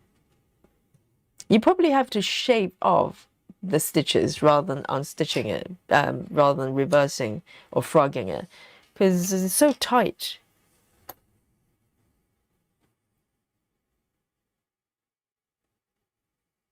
Catherine says it's severe allergic reaction. I don't know. I think it's just my body doesn't process sugar very well. But if you think about it, banana has sugar as well, I'm sure, and carbohydrate. But there's very specific, maybe just when it goes overboard. If you think about fruits like cherries and grapes, they're very, very sweet. And pineapples as well. I can't eat them. I can't eat them. I just know, my body's going to feel weird. Sometimes I don't fall asleep. So falling asleep happens from time to time. My brain just goes, just shutting down. And but sometimes I just feel the whole body just feels weird. I get jittery and just feel not good. So I have to be mindful. A says, I heard the term frogging for the first time from you guys, and I thought it came from Little Frog in Pattern Keeper. Really? I was aware of frogging just through knitting. You're quite right. I nearly forgot about that.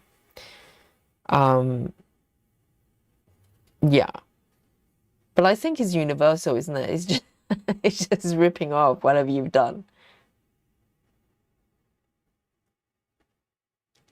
Jeannie says, you don't eat grapes or cherries. Both are very good for you and yummy. I know they're delicious, but they're too sweet for me. I just can't, my body can't process it. I don't know what it is. I used to be able to eat cherries once upon a time, but gradually, when you have, oh, someone is raising fire alarms. What happened? Who is raising the fire alarm? Show yourself. I'm nervous. Every time I see the funny icons coming up, I'm checking the audio, I'm checking the video, I'm checking the internet. It's all good, right?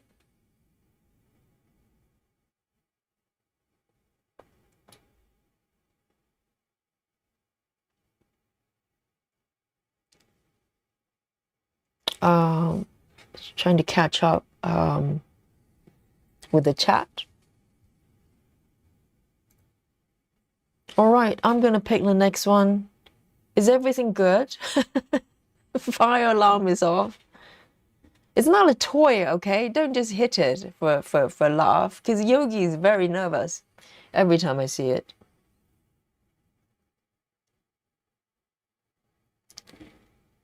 All right, I'm going to switch back and forth with these two color groups, dipping in and out. All right, 758. 758.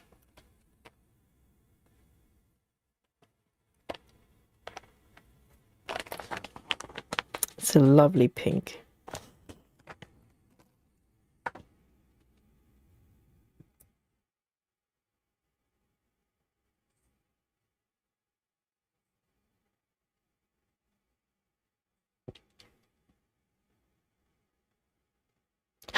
Clara says I'm spitting my drink. I know. I did my best. I know.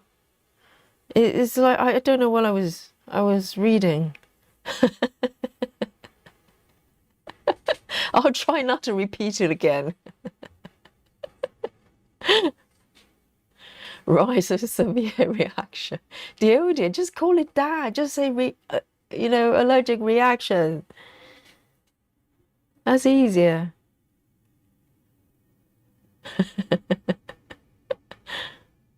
Gray says eating protein with carbs helps keeping blood sugar from spiking. I know, but the thing is, fruits naturally has fiber and also carbohydrate already, isn't it? I mean, sugar ultimately is carbohydrate, but I don't know what it is. I don't know what it is. Certain food they just don't agree with me. They tend to be something very sweet. My body just doesn't want to eat it. Yes, kale is much better, Susan.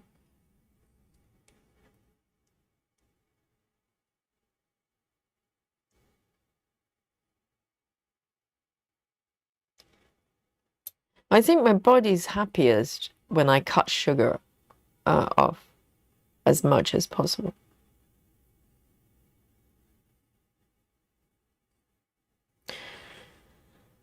Fickle Otter says we had a squirrel comes in through the kitchen cat flap once and gets stuck inside. Aww. And neither of us were happy about the situation. Yes, I'm very careful about that because my squirrels, they know during the day I have a gap window kind of, open. They can come in, and they normally go home after dark. So I've never run into a situation that they get trapped inside. And my squirrels, they're not clever enough to use cat flap, which is probably good, because I close the window during nighttime, so they can't come in. They're so clever though, squirrels. You can teach them doing things.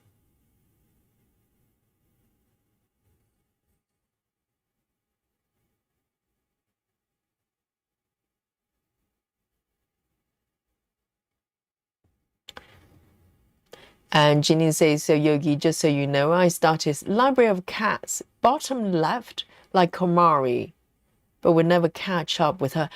Oh right, yes, Komari is starting from bottom left, even though physically she's stitching upper left, but because Komari actually turned the piece 45 degree, so it fits onto her frames because she's stitching double size, isn't it? Double super size. Yes, so she is stitching from bottom left corner. Are you going to catch up? Are you going to go? Komari is being distracted, stitching other things right now. So maybe now is a good time. Anything, if you want to catch up with Komari, now is a good time. She's stitching the mushroom piece, I think. Mushroom Village.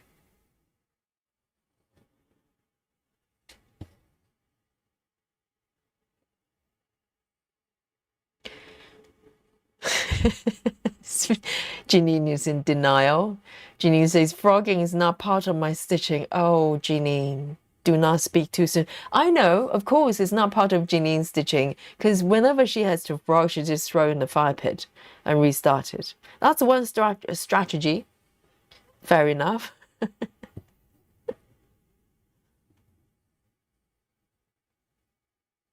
Joy says the checkerboard keeps working on Battleship a little bit more interesting.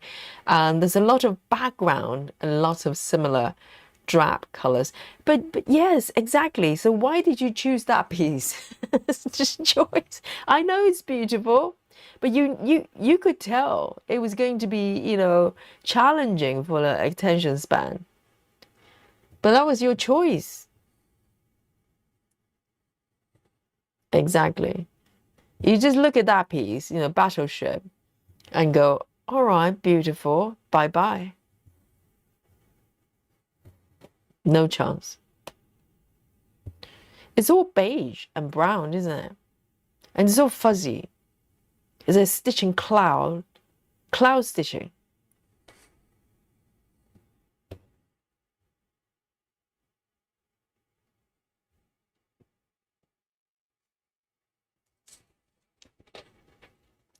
Suzanne says, Yogi, I think you just you should just restart it. Suzanne, yes, you should provide some sort of technical help for Yogi to keep it going, you know? You have the knowledge. And well, the thing is, you know, I've already started that piece once already. Okay, you know the story. And I'm going to run out of, you know, spot to start. I'm going to run out of fabric count. I've done 25, I've done 28. Should I do 14 counts next time? Might as well. Because if I were to restart, not saying I am, okay, but if I were to restart, I'm looking for a different experience. I don't want to just repeat it. I don't know what else I can do with that piece.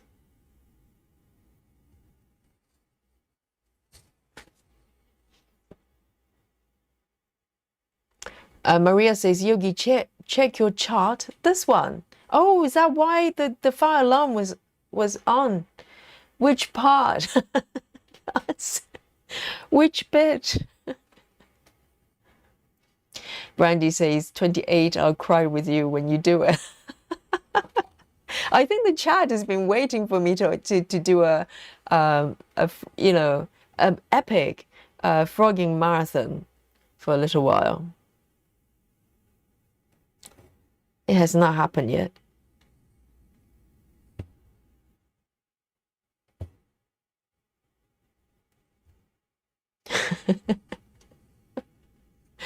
Well, Lona, I think when it comes to 2,000 stitches on 28 counts, the power tools, yeah, you're not gonna go anywhere with the power tools. I tried.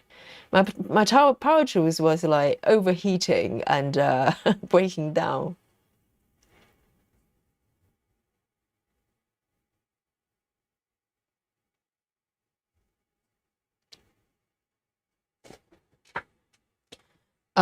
Betty says bananas are high in sugar. Yes, because banana is, you know, has sugar as well.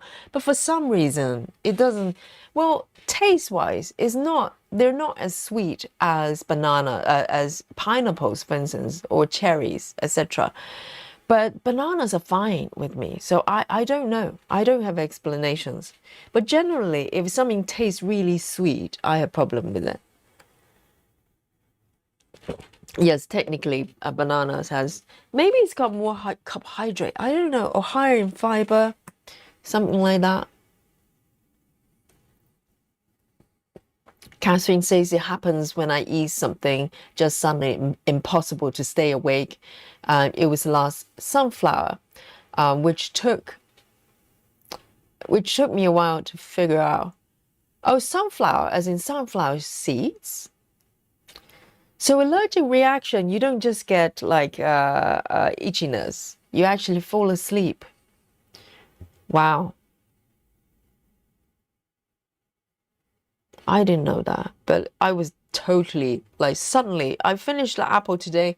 Suddenly I couldn't keep my eyes open. I was fine before that. I was struggling. So I decided to stop drawing, and I went to the gym floor and I started just move around. I was doing conditioning, I was doing stretching just to stay awake. Stay awake until my class.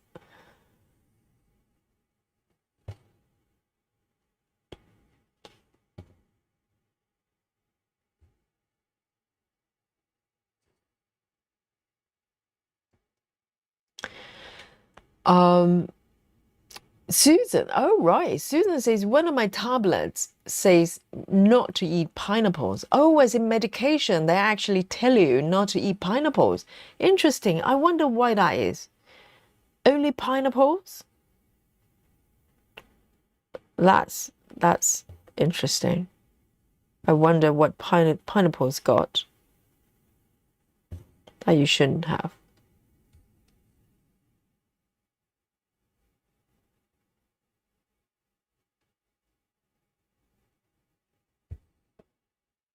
Lisa says some people call a seam ripper a frogger.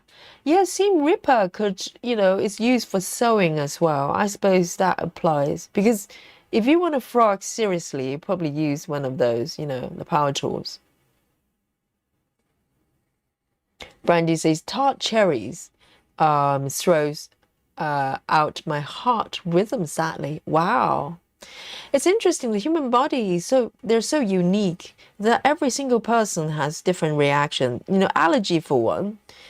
You know, there are commonly known allergies that people know about, like peanuts or fish or whatever. But there are, you know, individuals that are allergic to weirder things, you know. I've heard of avocado, which is probably what you know, Susan's suffering from. Do they tell you not to eat avocado, Susan, on your medication? And also people are allergic to apple as well. I only learned that very recently. But not allergic as in falling asleep. They literally just go into, you know, allergic reactions that with itchiness and can't breathe, that kind of stuff.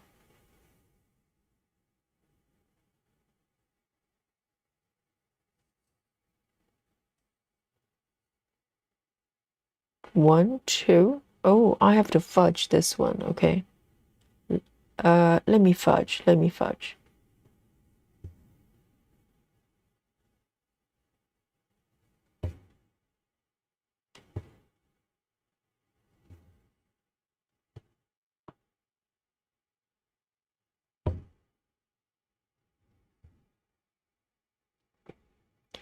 Suzanne says Alex couldn't eat grapes, but bananas were fine. Yes, same here. Me and Alex, we're in the same camp. Bananas, I'm fine. You know, like yesterday, I ate 2 bananas. No problem.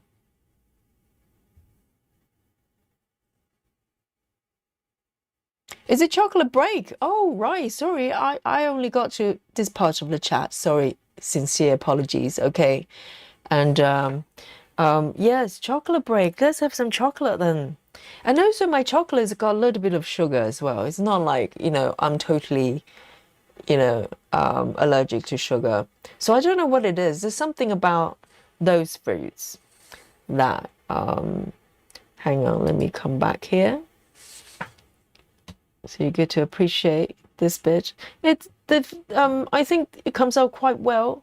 There's a little bit of back stitching I've already done, but a little bit more to do. Let's have a bit of chocolate. So I'm catching up with the chat here. All right then. Let's have a little bit of chocolate here. Where's my chocolate?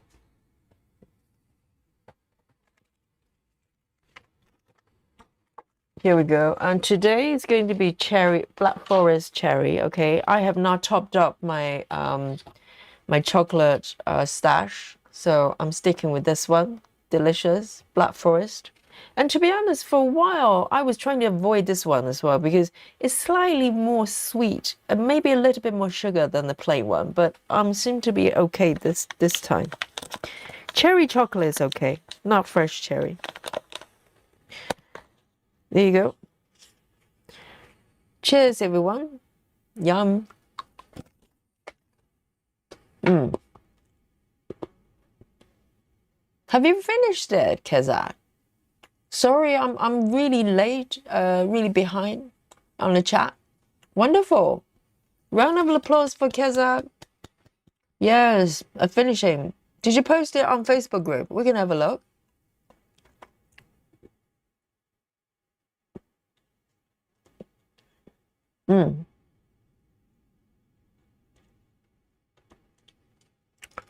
Suzanne says, my knowledge says start over. Oh dear. Dear, oh dear.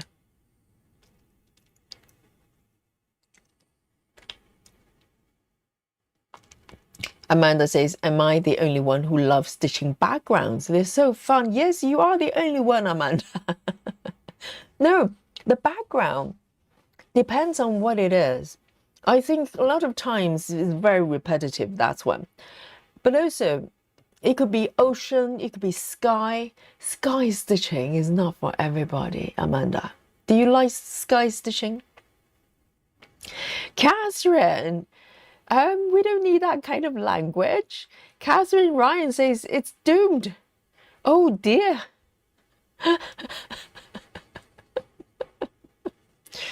Oh goodness. I don't know what to say. Oh, Kaza, have you posted it? Okay then. We're having a chocolate break. We might as well appreciate the finished work by Kaza. And what is your Facebook name? Oh, I found it. It's Kerry, isn't it? Yes. Very nice. I'm going to show it to everyone, okay? It's on our Facebook group as well. Oh, right. Yes, this is the piece I saw the other day. I thought it was so fun. It should be a love, okay? And let me, it's such a fun piece. Look at this, guys. I love it. Because the other day when I saw it, I think maybe only the shot only covered this piece. I didn't know it was so big. It is so much fun though. Did you have a good time stitching it?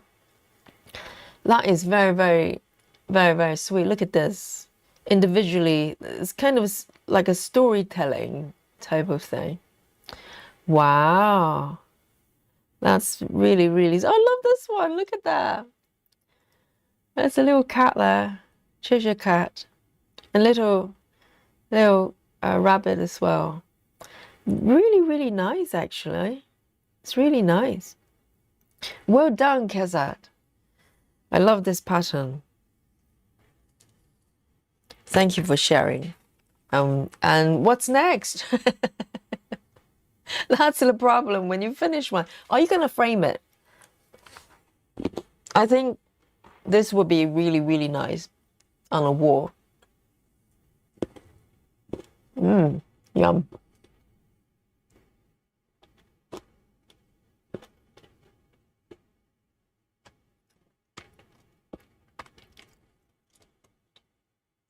Sola says, coffee break for me. I know I need a sip of my coffee as well.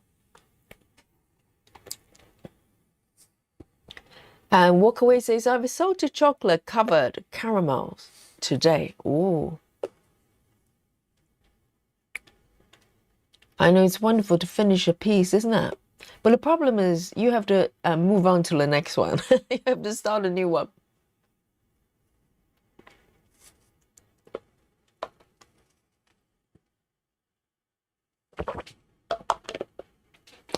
Heather says, I must be allergic to red wine. After 2 glasses, I fall asleep. No, Heather, that's called a cheap date, okay?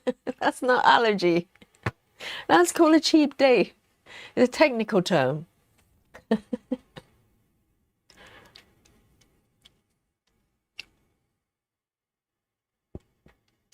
And Lona says, grapefruit for some meds is no-no. Interesting.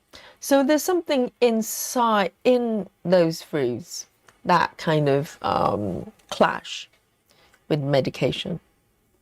Sola says, maybe you should get your blood sugar checked, Yogi. Good question, because I don't always fall asleep, okay?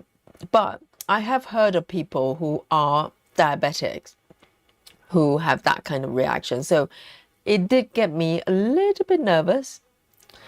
You know, who knows? But I'm just trying to avoid those type of foods. So fingers crossed. I don't like doctors, Sola. Okay, don't force me. I don't want to see my doctors if I absolutely have to.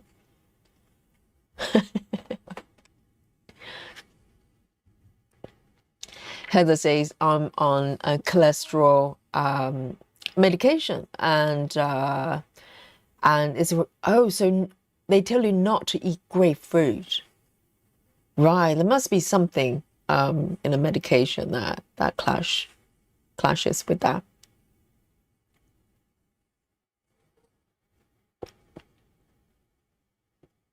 Yes, Betty. I was saying exactly the same thing. Betty says, I wonder if it's because I keep my fabric really tight. Um, I don't get lines. I've seen in some. Same thing. I've got the same theory. I think it might be. I'm pretty sure it probably helps because one is the tension control when you stitch. But the thing is, if it's hard to do, let the tension of the fabric do that for you. Because if it's stretched really tight, you can't really pull it too tight, really. That's my theory as well. All right, I'm going to have one more piece of chocolate. I'm coming back.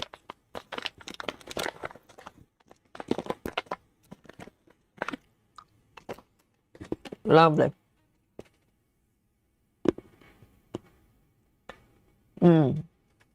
Catherine says you can be allergic to anything. I know it's every individual body versus a food, isn't it? So there are things maybe more likely to trigger allergic reaction for whatever reason. But technically, yes, you can be allergic to anything. Okay, where am I? I'm here. The bottom border. I've done that one. Very nice.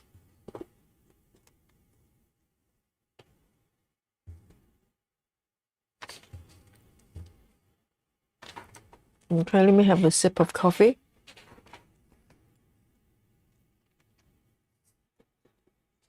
And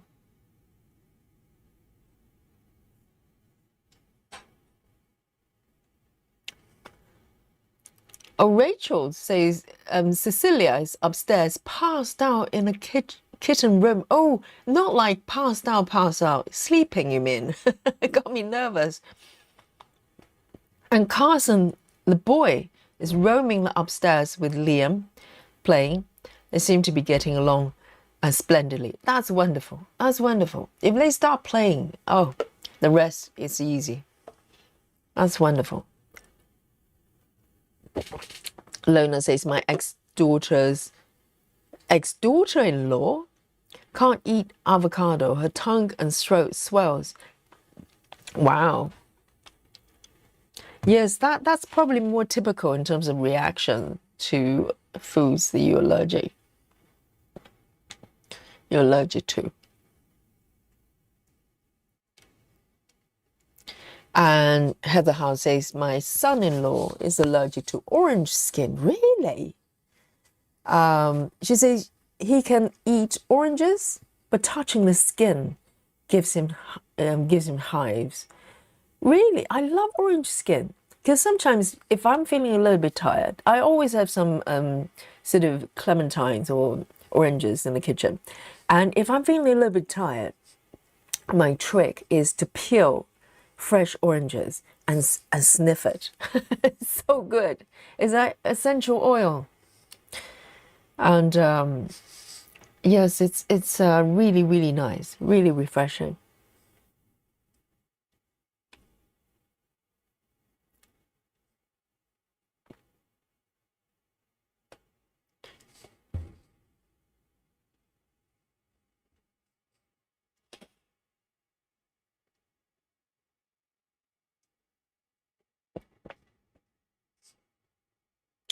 Ginny says, shall I take the time to put Marvelous Circus in Saga when I have 17,000 stitches done on it?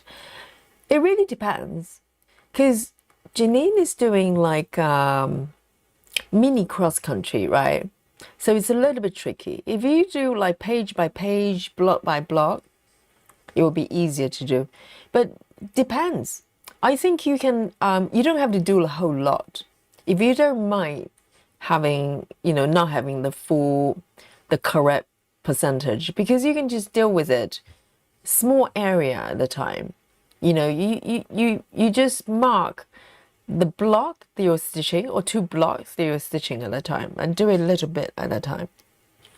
That's one way of doing it as well.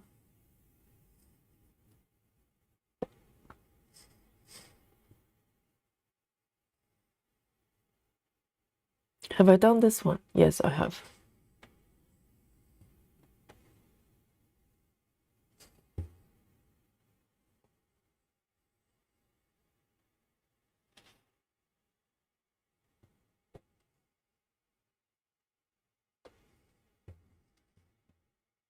Solar says grapes are extremely high in sugar. On some diet programs, such as Jenny Craig, it's discouraged. Yes, some fruits, because people tend to think if it's fruits, it's all good. No, some fruits are very, very high in sugar. And I think all the ones I've just talked about, like, pineapples, cherries, apples as well. They're, just by taste, you can tell they're very sweet. So that's probably a good indication. Oh, some apples are so sweet. And the one I ate today was very sweet. It was very small, but it was very sweet. And I think, it just hit me. My body just couldn't handle it.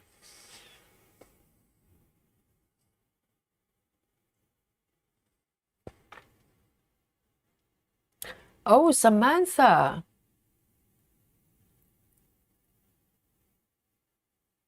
Samantha says, I was always dozing off in the middle of the day, and then I found out I was J by borderline diabetic.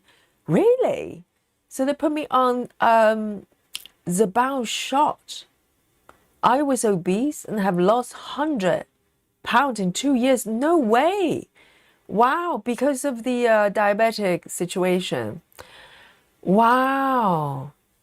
Yes. That's amazing, Samantha. That's so has it improved the condition? I presume, because I know diabetic type 2, is it type 2 diabetic, that you can reverse it by either weight loss or cutting sugar.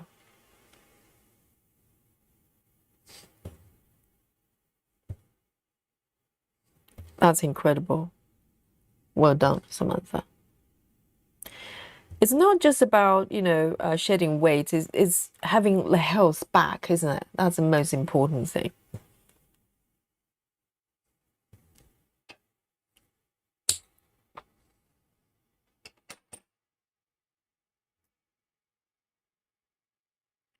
Susan. Susan says soap, avocado tastes soap.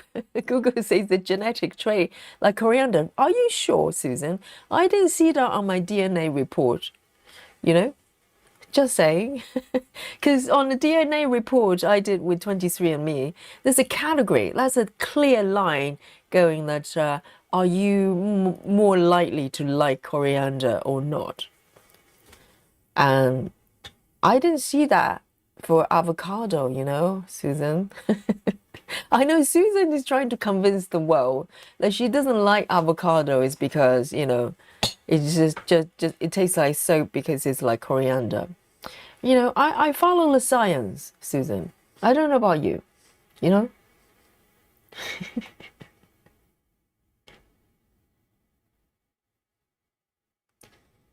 All right, I am going to go for 436. 436. And yes, of course, if it's on Google, it's true, isn't it? 436.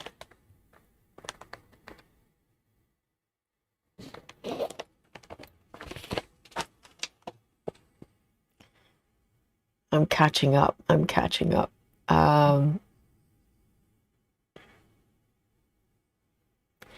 Michelle says, Yogi, can you crop part of a craft cupboard and stitch it as its own small project instead of destroying in the bin?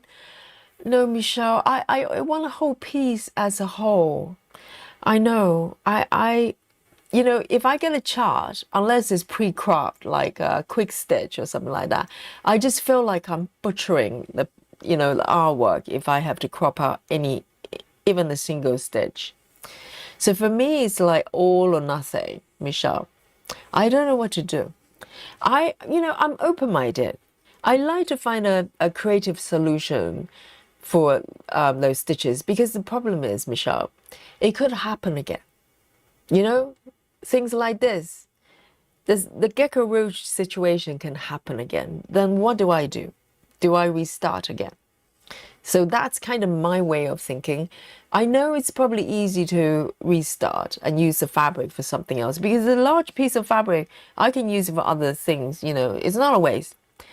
But it's more of a, I'm just concerned that if my strategy is to restart, then how many times am I going to do it? You know, with my track record with making mistakes, it could happen again. So I'm just allowing the time to decide. Just let it sink in. I don't know how long it's gonna take. It could be years. Who knows? Maybe not. I think, you know, at some point it's going to be very clear to me that what I want to do with it. But I love that piece. I really do, Misha. Lynn Burgess, hello. Says hi everyone. And anybody, if I have not said hello to you, okay, give me a little wave. Just say hi, Yogi. Because sometimes I have to skip forward, okay? And Lynn Burgess says hi everyone. Hope you have recovered after the marathon. And says, well done, Yogi, for hosting it. You did amazing. Well, to chat and stitch that long. I know it didn't feel like that. It's every time I do marathon with the stitches, I'm just amazed. The time has already gone past. So thank you so much for the compliment. It's very kind. But you know, the chat is so interesting. I just keep, you know, looking at the comments and talk about things. It just doesn't feel like it's been 10 hours. It really didn't.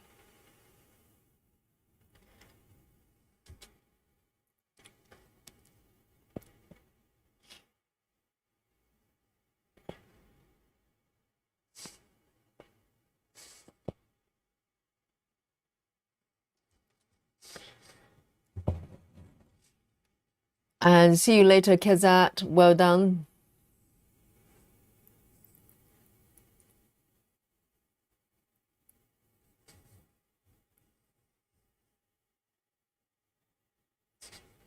Oh, that's a great idea, Betty. Betty says, yes, cooler months we use the peelings. I'm presuming the oranges in a pot in our heater. Oh, I need to try that.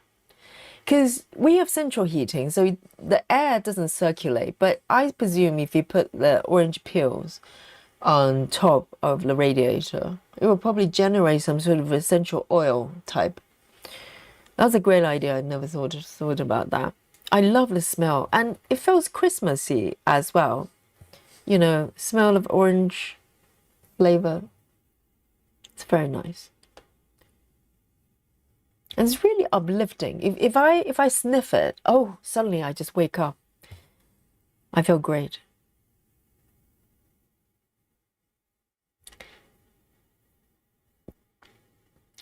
And Sola says reaction to the orange skin is not surprising. The highest part of the orange in vitamin C. Right. Sola says my stepfather is allergic to vitamin C. What? So what happens then? Can you take supplements? Because we need vitamin C. Samantha says when I have too much sugar, my legs and skin gets very itchy. Oh, so that sounds like an allergic reaction. Is that related to being diabetic as well, or pre-diabetic? Because I don't get itchy when I eat sugar. So sometimes I get very sleepy like yesterday, like today. But most of the times I just feel weird. In no particular way, I just feel weird. And that's not a good feeling. So it's not like I'm itchy or whatever, or sleepy. I just feel weird and I don't like it. So I'm definitely reacting to it in some way.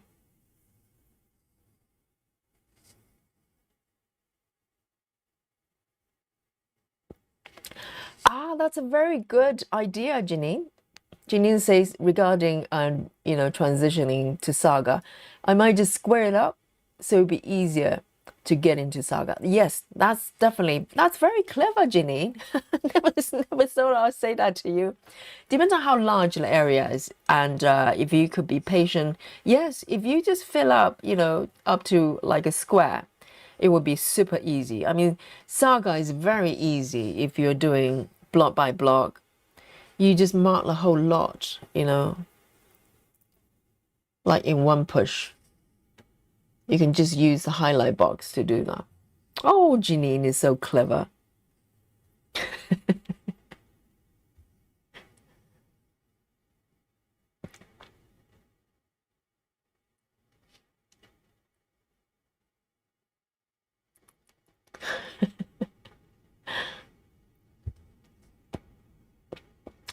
Yes, Susan. According to Google, unicorns have wings, and avocado tastes of soap.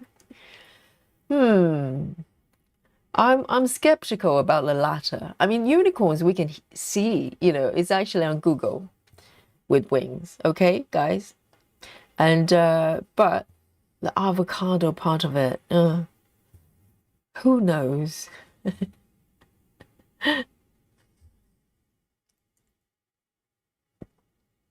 So let's say I often get misinformation from AI. I can get AI to admit it, gave me bad info, and it'll apologize and call itself crazy. Seriously, it's a little bit like Siri. If you start to insult Siri, you kind of go, well, you don't have to.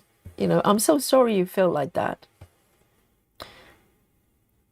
Right, because all AI is at the moment is it basically creates a summary, like a report, based on whatever's out there on the internet. So if the information on the internet is incorrect, AI is incorrect because it doesn't really have intelligence on its own to think up, to produce answers. That's not what it is. It's just a very fast way to generate a summary from whatever is out there. And I love the fact that it actually apologized as well. Oh, poor AI.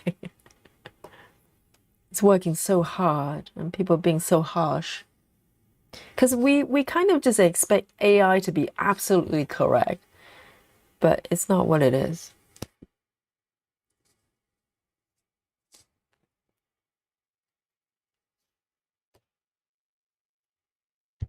Susan says, for goodness sake, Yogi, bite the bullet and frog. Well, it's easier for you to say, Susan. If you eat avocado simultaneously, during in the duration of me frogging, then maybe we have a deal, okay?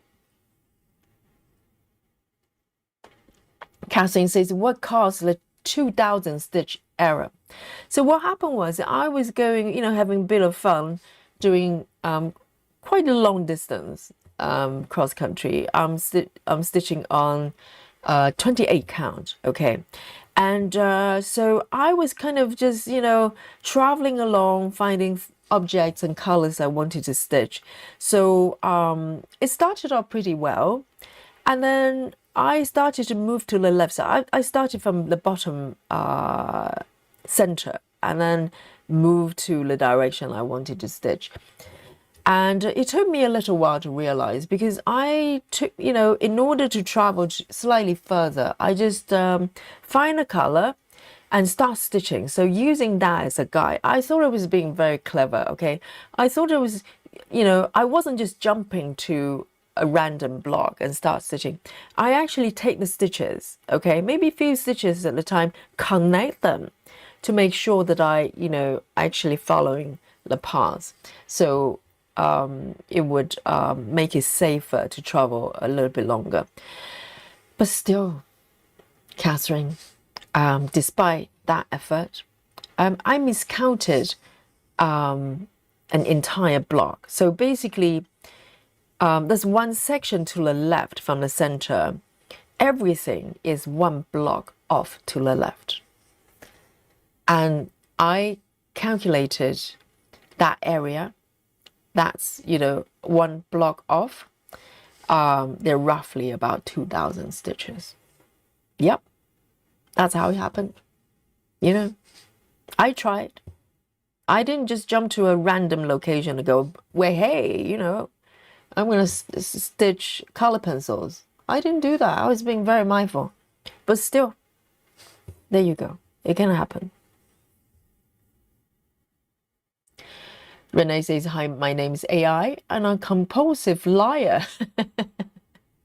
I don't know, because if the information on the internet is just fabricated, for instance, you know, I'm sure a lot of information is probably not correct. AI wouldn't know the difference. I think it's got some ability to balance out. So let's say if there are things that are probably hoax and fake, and there would be maybe some content pointing out the fact. AI is probably able to pick up and go, okay, this is, you know, somebody claims something to be so, but on the other hand, there's some, you know, voices from other corners saying that it may not be true, that kind of stuff. It will give you a kind of a balanced report on what is out there. But ultimately, AI has no knowledge of its own. It's not like it's got some sort of super intelligence. It just goes, I know the answer. I will give you the answer. So the answers are not coming from AI. It's just an aggregator. It's a very clever one. Maybe at some point it will, because it's a self-teaching process. We're not there yet. It's just a faster way, a faster version of Google at the moment. But at some point, maybe it will have its own intelligence. Not yet.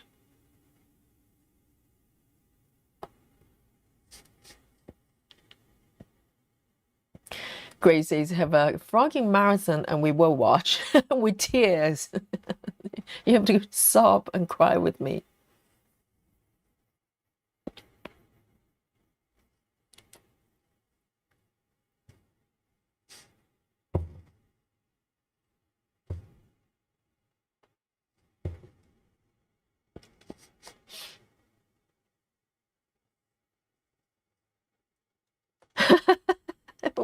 Renee, I like your summary. Renee says, Catherine, the sad part is Yogi stitches are all correct, but there are stitches all in the wrong place. That's kind of true, right? Because my color pencils, they look great, but are just in the wrong place. And that can happen to you as well. Do not laugh, chat. It could happen to you. Some stitches probably go, nah. No chance. Do not laugh at Yogi, okay?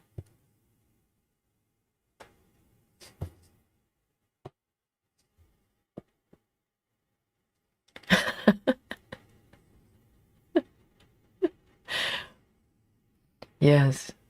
It's a tough crowd here, okay, Catherine? I'm used to it. I'm used to it.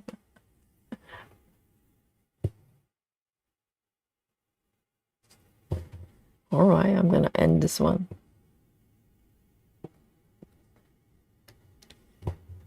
And see you later, Samantha. Enjoy your dinner with your daughter.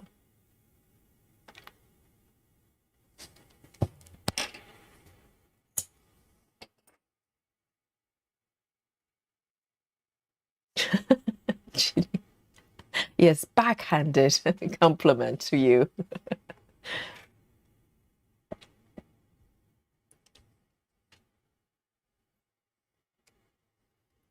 All right, then. Next one. I'm coming back to this one. I want to get to the red stitches. Yes, because this is the head of the lady, okay, on the poster there. If I move down, I'm going to get to the face and also the red dress as well. That looks very nice. So I'm going to move towards that direction. Oh, this is quite rare. Have a look at this. This chart actually has one stitch of symbol 5. I've never seen this before with this chart, because this chart is not very confetti and it doesn't have many ninja stitches. And this one, symbol 5, is just there on its own. Wow. And there's no surrounding stitches, literally just one stitch. It must be some sort of freaky thingy that happened. That's very unusual for this chart. It's hilarious. Well, one stitch it is, 150. It could be a defining stitch, right? It could be like the most important stitch. Without it, the whole piece falls apart.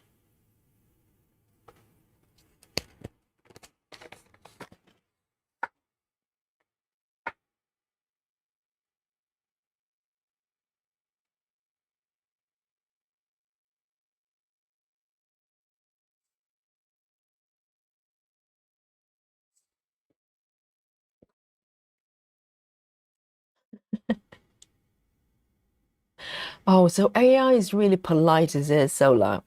That's good. Yes. I hope it's not going to turn on us one day.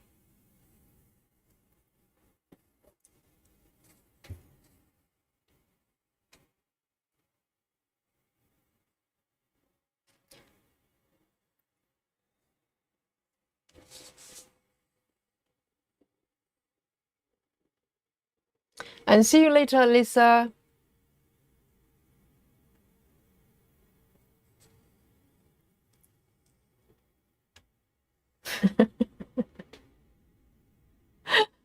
Yes, harsh but true, Clara. Yes.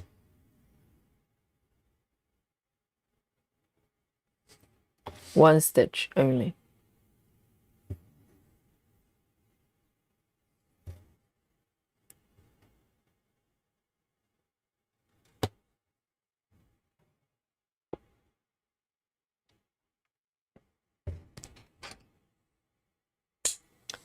$150.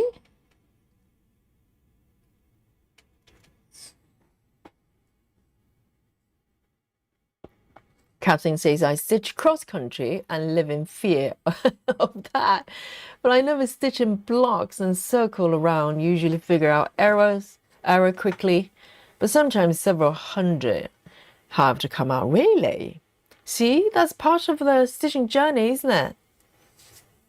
And really depends on the fabric count. I think 14 count, is a little bit more doable. You can use the seam ripper. It can be done. But 28 is a very different story.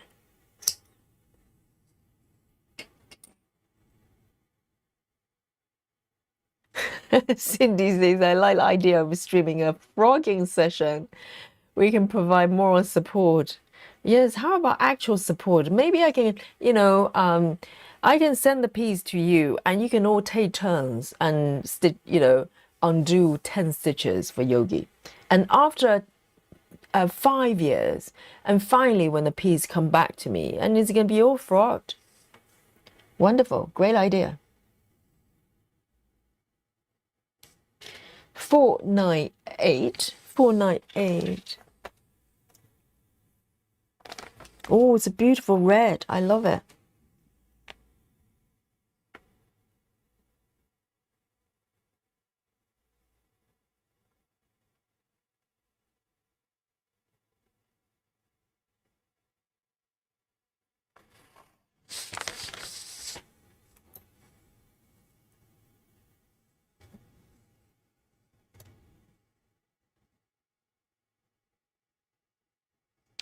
Limber just says, Yogi, in regard to the craft cupboard, stitching around the mistake could help identify a way to adapt and fudge it. Well, it's a little bit tricky because if it's just a few stitches, well, because in theory, if I just ignore the fact that everything's kind of one block off to the left and just keep stitching and maybe fudge where the area kind of missing and or joined together. But the thing is though, that piece I really, really love, and I don't know, I just can't bear that imperfection. That's just too big. We're not talking about like a few stitches, we're talking about the entire section. There's going to be a mismatch of the stitches. Yes, it's tricky. I'm going to just give it a little bit more time and figure out, you know, what makes sense to me. I'm not going to rush into it, okay? Maybe at some point, frogging marathon, 20-hour frogging marathon.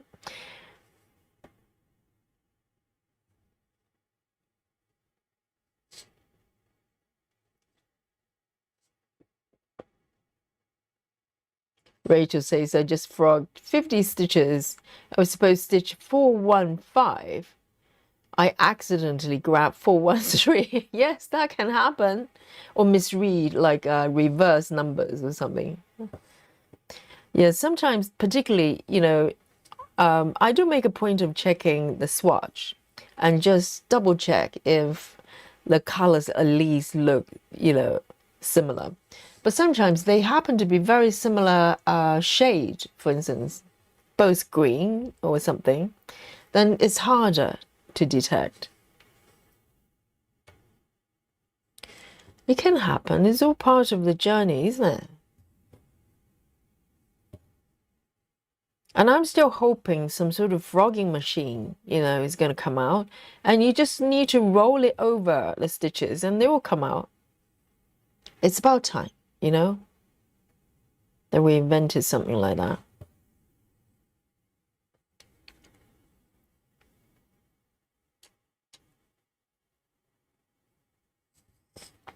Grace says you could frog the column of pencils, then add stitches to the column you miss.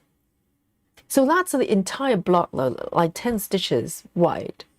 So, because everything's off to that, like to the left. So it means something has to be filled in with that extra column.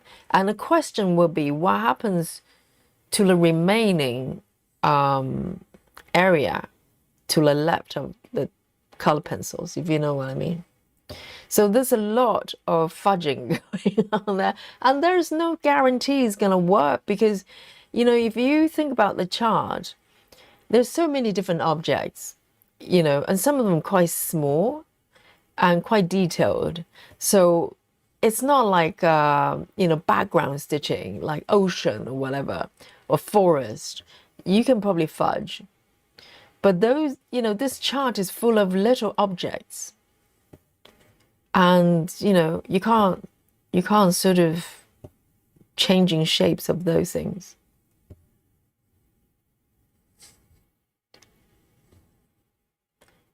I don't think fudging is an option for this piece.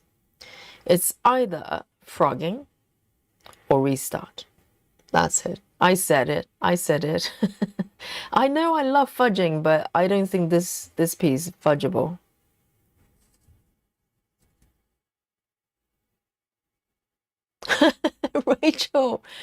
Rachel says, I told you about International Frog Day, and you could have done some frogging on that frog day.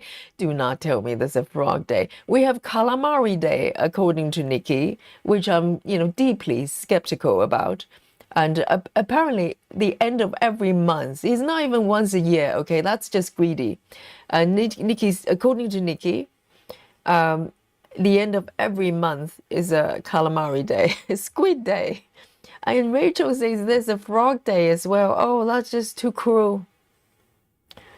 My heart can't take it. There's a day to frog. I can't even escape from it.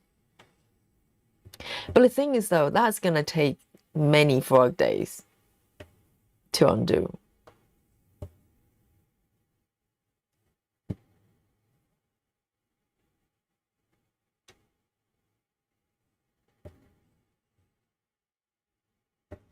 Oh, this color is so pretty. I love it.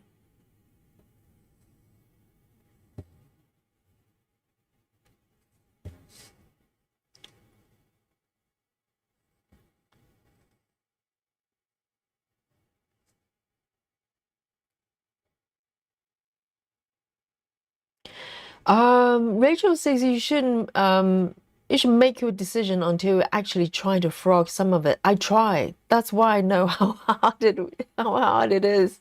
When it first happened, the first thing I did was try to frog. I think I managed to frog about 20 stitches, and then I started to cry, so I stopped.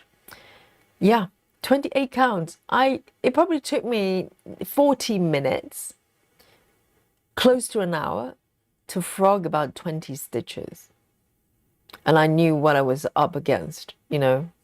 So I did try, but I have not gone back yet. I have to confess. Grace says, can we see what you're talking about? Oh, with the Gecko Rouge. Yeah, I can bring on the app, okay? Oh, the sound memory. Guys, if you have some sort of MP3 player, cue the sound music, okay? Let me bring you the reality of my world. All right, Grace, you asked for it, okay? Get a handkerchief out, okay? And do not say I did not warn you, all right? Let's have a look. I can show you what happened to my Gecko Rouge piece. I have not looked. Oh, hang on a second. I can't. Guys, oh no. Oh no, guys, do you remember what happened to my chart? Grace, this is much worse, okay, than what we're talking about here. Guys, okay, Grace, I'm going to show you what my chart looks like right now. Okay? 3, 2, 1.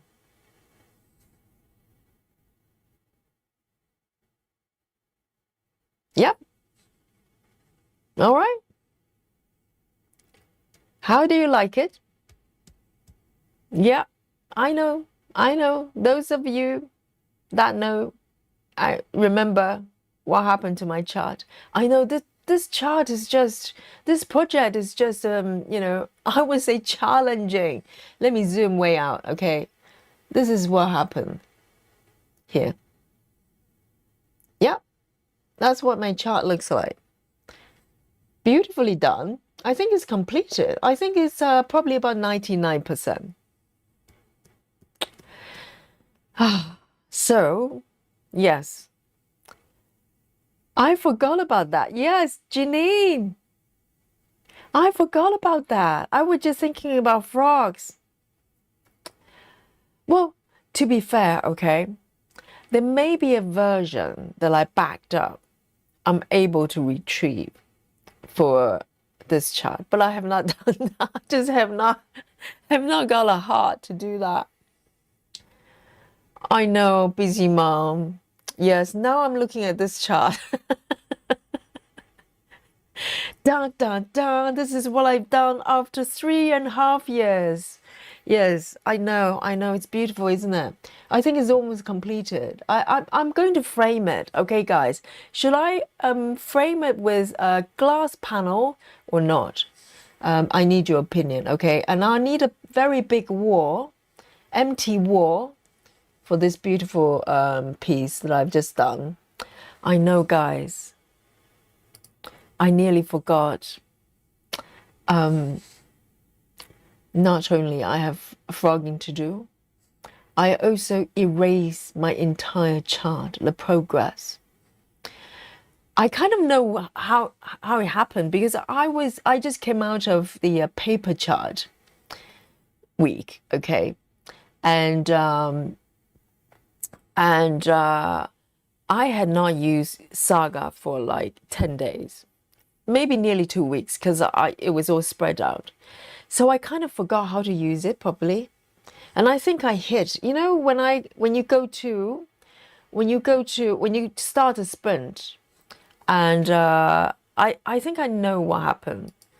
So on Saga, okay, let me just open. I don't want to look at my stitches now. I'm going to just open a random chart, not this one. So for instance, I'm opening this chart, okay? When I go to the stats, can you see that? So this was from yesterday, and this is the sprint on the right side panel. There's a bin attached to the sprint, right? where you can delete the sprint. And it's okay to delete the sprint. It doesn't affect anything. But I came out of the paper chart week feeling a little bit dizzy. I think I hit the red bin on top. Saga, why would you want to put a delete, you know, the entire chart option on the upper right there? Why would you want to do that? Make it so prominent.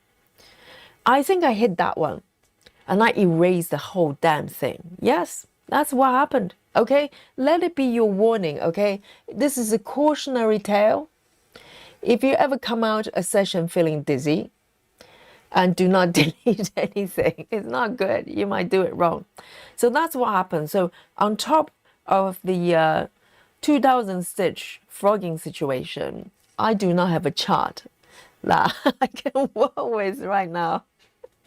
I know, chat. Michelle says, we are learning so much from you, Yogi. Don't do extreme cross country and back up your chart.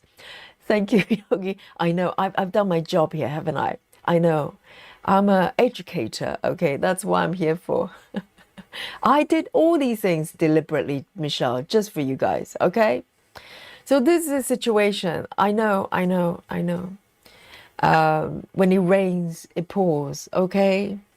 And I did back up. I think I may have one version that capture the session before I deleted the whole thing. But the thing is, though, I have not tried to retrieve progress from just one chart, because when I back up the whole lot, and you can load the whole lot, right? So I need to figure out how to load just one progress from one chart, and I'm scared because just in case it erased the other ones as well. So this is the situation, guys. What would you do, guys? Maybe can we do a poll here? Okay, just get it. I'm not saying I'll necessarily do whatever it is, okay? I'll reserve that right. But I want to do a poll. Okay, guys, work with me here. I'm gonna give you a question here, okay?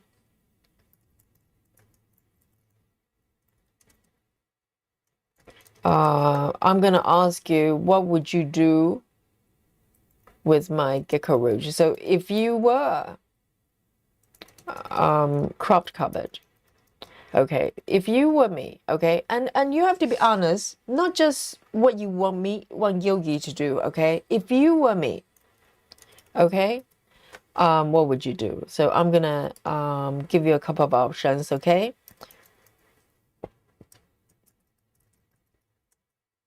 All right, and okay,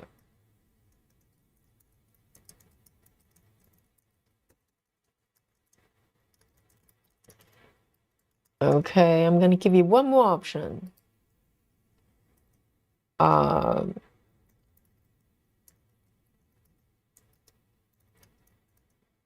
Okay.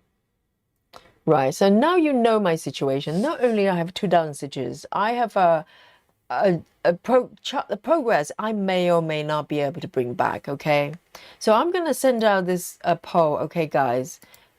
Work with me. I just want to get the temperature here. I don't know what I'm going to do, okay? But I'm going to just release this to you, all right? I don't know why it doesn't. Okay. There. So vote, guys. Help me out here. Let me see. So be totally honest, okay? Not what you want me to do, and but what you would do if you were me. Okay, 2000 stitches to frog, and on top of that, you have to mark all the charts, all the stitches. All right, go.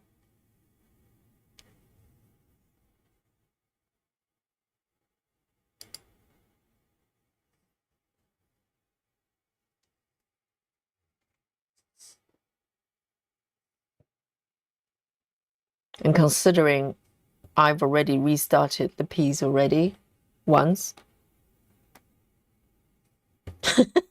what's going on with this piece. I don't know. I mean, these things never happen to the other ones. You know, they're projects I've been stitching for years, no problem. No drama. So this is what you would do, okay?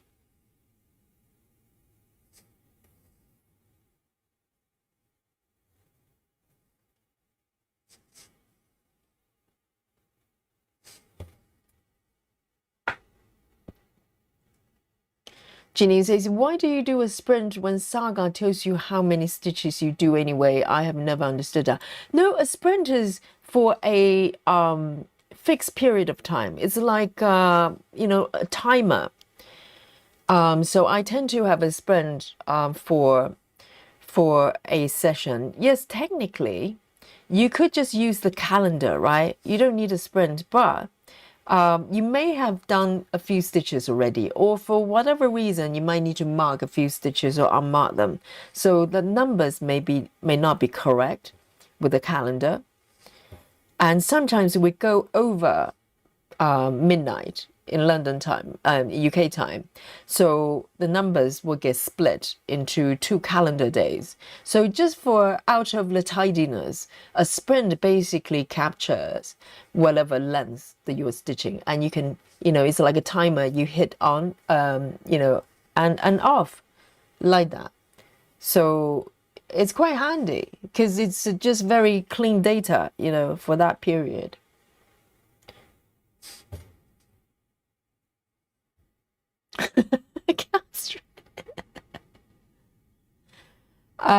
Okay, Catherine, I can show the markup.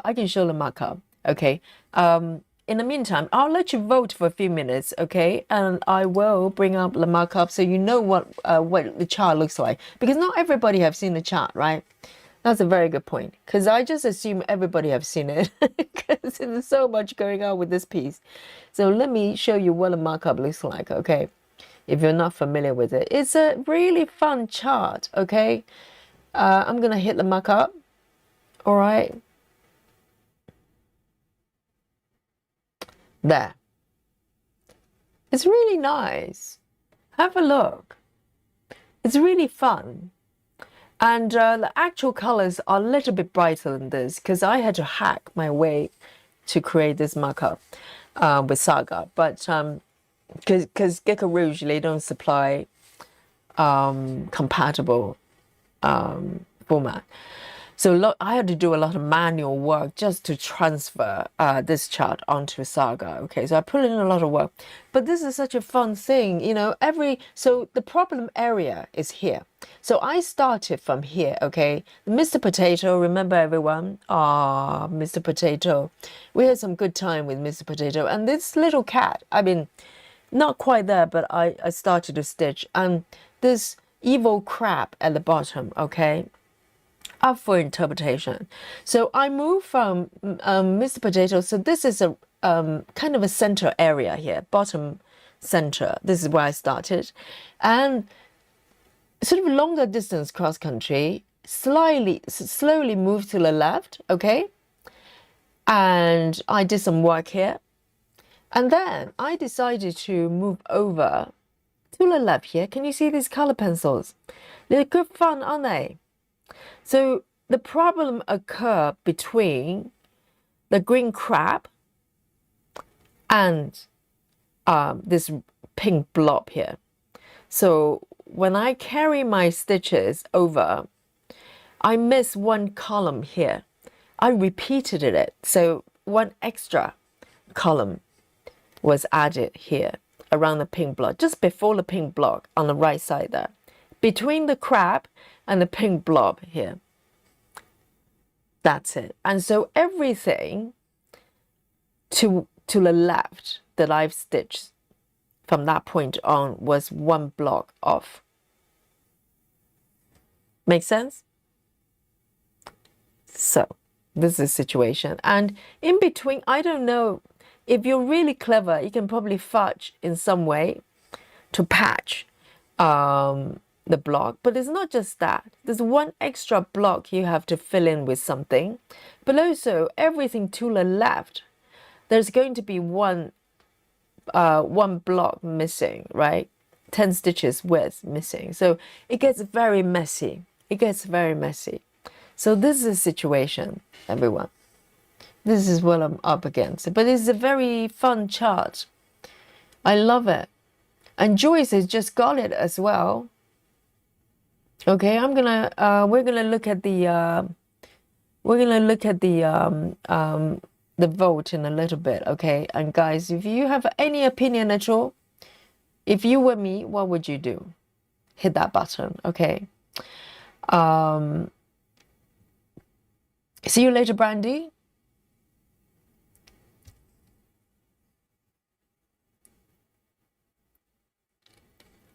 All right then.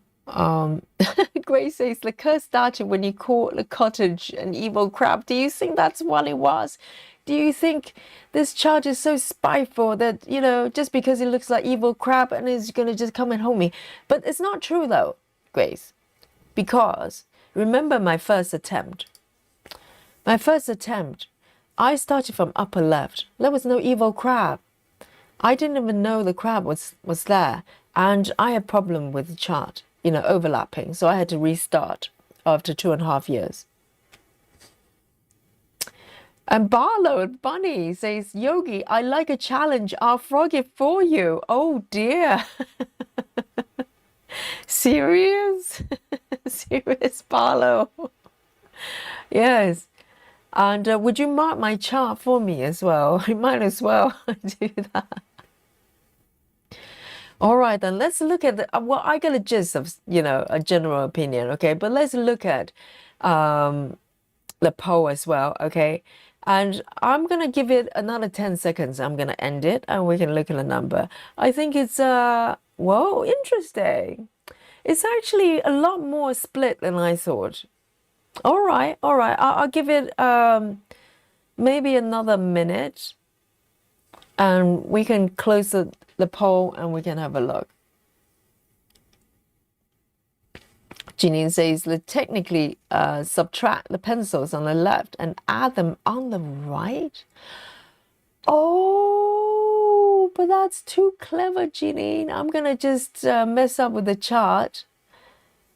Yes, there's too much brain work. Amanda says, I would stitch over the 2,000 stitches. Well, it's 28 counts. You could, but it gets very, very messy. Very, very messy. Yes, I think stitch over may be one option, but on 28 counts, if it doesn't work, the whole piece has to be thrown away. You know what I mean? If you start stitching over and then it just doesn't look right, then definitely the whole piece will have to go. And Michelle says, I bet some of our charting gurus can fix that for you. Insert some tidbits and take out some of the others. Oh, load it on ChatGPT and ask it to fix it. Serious? Wow. So are you sure not everything is going to come out like Pokemons? Oh, Barlow is serious. My goodness. Guys. And Grace says, I'll buy it off you for a good deal. To buy the fabric? Serious? My goodness. Okay, I'm going to close the poll here, okay? And you can probably have a look yourself already. But interesting, okay? I'm slightly surprised. I've just closed the poll here. So what we've got here is, I asked the chat, what would you do with my craft cupboard frog situation? And I have 3 options. One is to frog all the way, which we get 47, nearly, oh my god, frog all the way 47%, and throw in the bin and restart. Okay, 47%, exactly equal, and give up permanently, only 6% out of the 36 votes. Wow, I'm surprised. I thought most people will probably go restart, but in fact, 47% of you, equal number for restart, that you would frog But guys, it's 28 counts, okay? Just bear that in mind. Have you tried on 28 counts before you know, you want to frog all the way? But this is very interesting. Thank you, guys. And so some of you are willing to frog, you know. Well, like Barlow just offered free frogging. And just out of interest, Barlow, how long do you think he's going to frog 2,000 stitches on 28 counts? Are you a sort of frog expert or something? I know we have experts on many, you know, many things in the chat, and in the chat I didn't realize we have frog expert.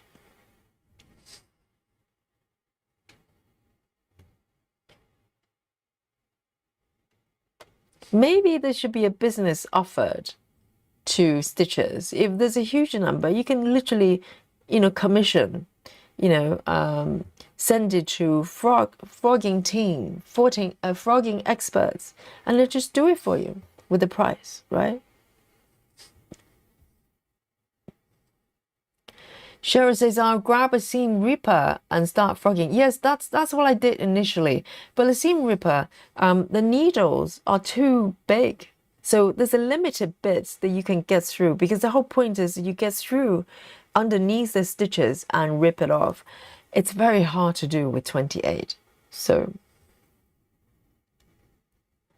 Rachel says, your other option is to sever the fabric at a mistake and sew over a piece of fabric on top. That was for what Janine mentioned a few weeks ago. I was laughing at it. But now it's suggested by, you know, Rachel, you know, maybe there's a little bit more to it. Really? Can you just do that? That sounds like patchwork, not cross stitching.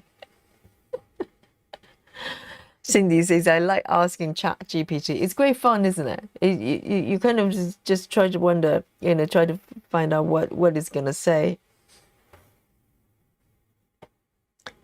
It's our new toy.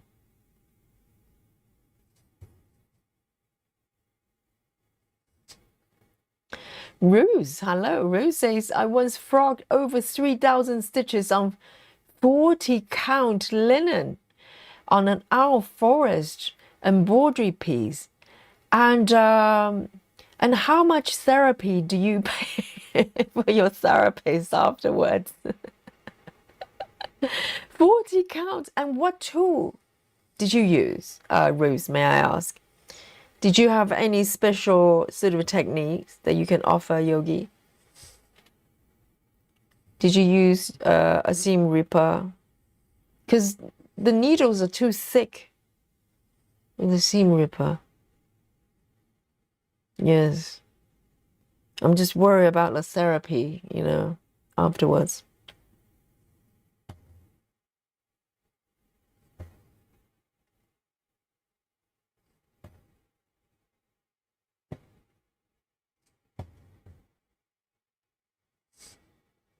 Let me end this one. I love this red. It's so pretty.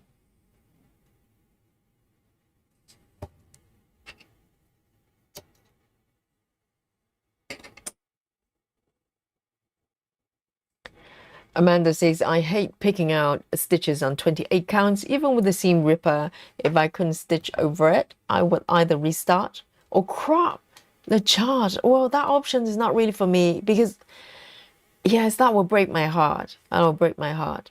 I don't want to kind of, you know, sort of start modifying the chart itself.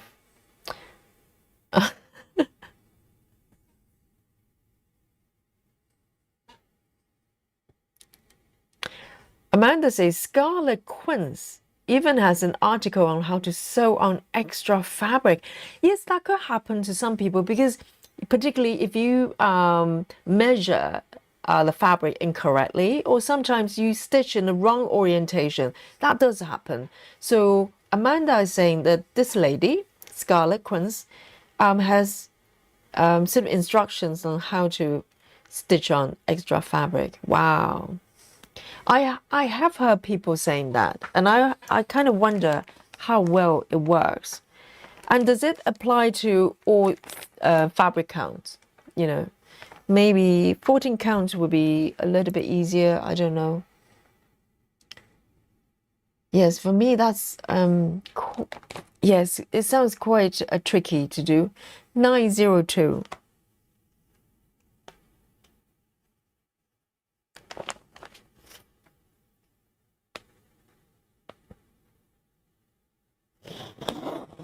But I love the chart so much that I really want to keep trying.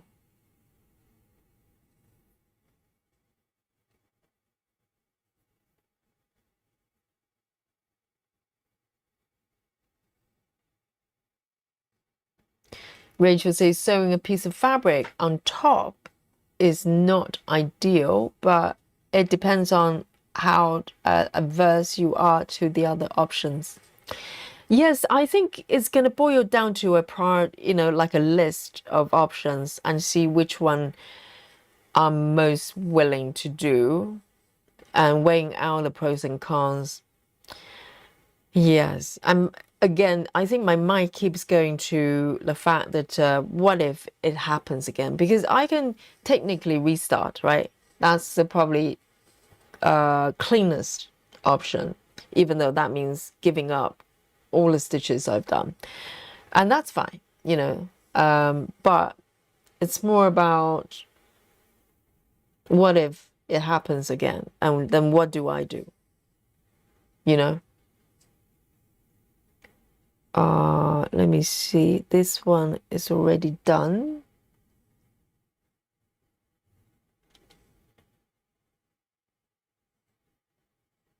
So I kind of don't want the restart being the default option because I could be starting my project over and over again.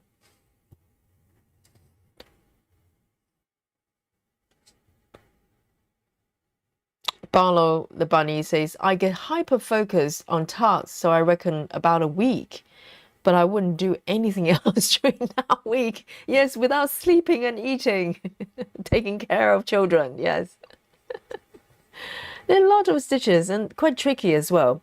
So it's not just the labor because I tried it. I tried about maybe 20 stitches and I was exhausted because I keep trying to find different ways to tease and to cut the thread. But 28 count is so tight. It's just woven together. It literally attached onto the fabric. So there's very little space for the seam ripper to go through, like for this one, this is what I've got. I don't know whether there are slimmer ones, but 14 counts is really easy. But 28 counts, we're talking about quarter of these stitches, quarter, just tiny bit. And single strand, oh my God, very hard to get through. And I try the front, I try the back, try to loosen the back. Nothing worked. They're just so stubborn. So I cannot imagine trying to do, if I got totally exhausted for 20 stitches, heaven knows.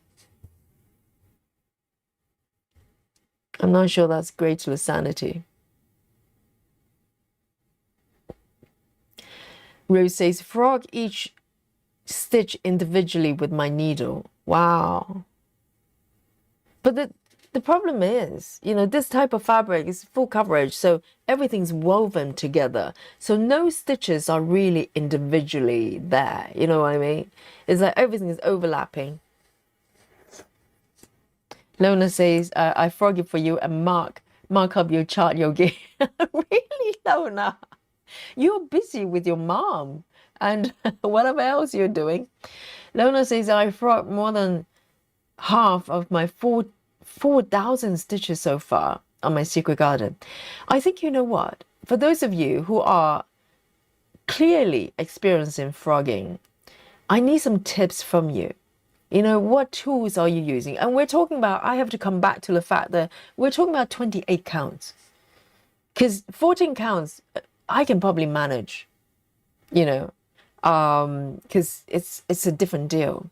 We're talking about 28 counts. So if you have experience frogging tiny stitches, and you have special tools, maybe I haven't thought about, some sort of power tool and some sort of techniques that you can share, I'd be most appreciated. And you know, the chart problem, I can probably sort it out some way. It's a problem, but it's less of a problem.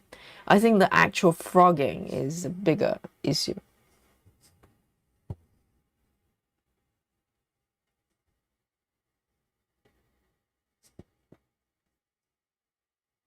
Wow, Lona. Suki says you don't have to take it all out at the same time. Break into sessions. Yes, over decades. Suki.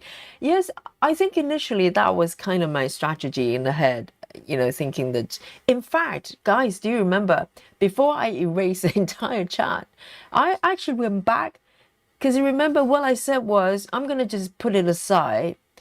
Those, you know, 2 down stitches, I'm going to put it aside. I'm going to just keep going.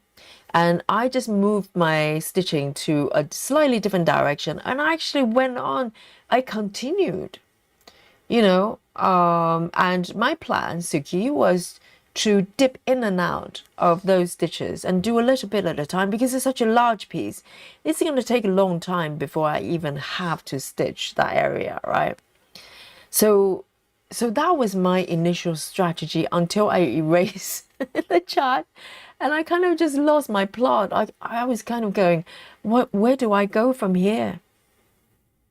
But yes, I think the chart is probably less of a problem, but it just compounded to whatever I had already. So I kind of just go, well, let me just take a break from it and think about it. Because originally I was moving on to a different direction, remember, guys?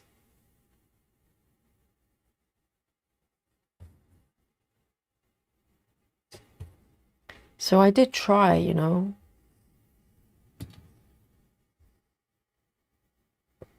Ah, Catherine says, stitch the other way. For every 500 new stitches, frog 50. Yes, I think in theory that could work, yes.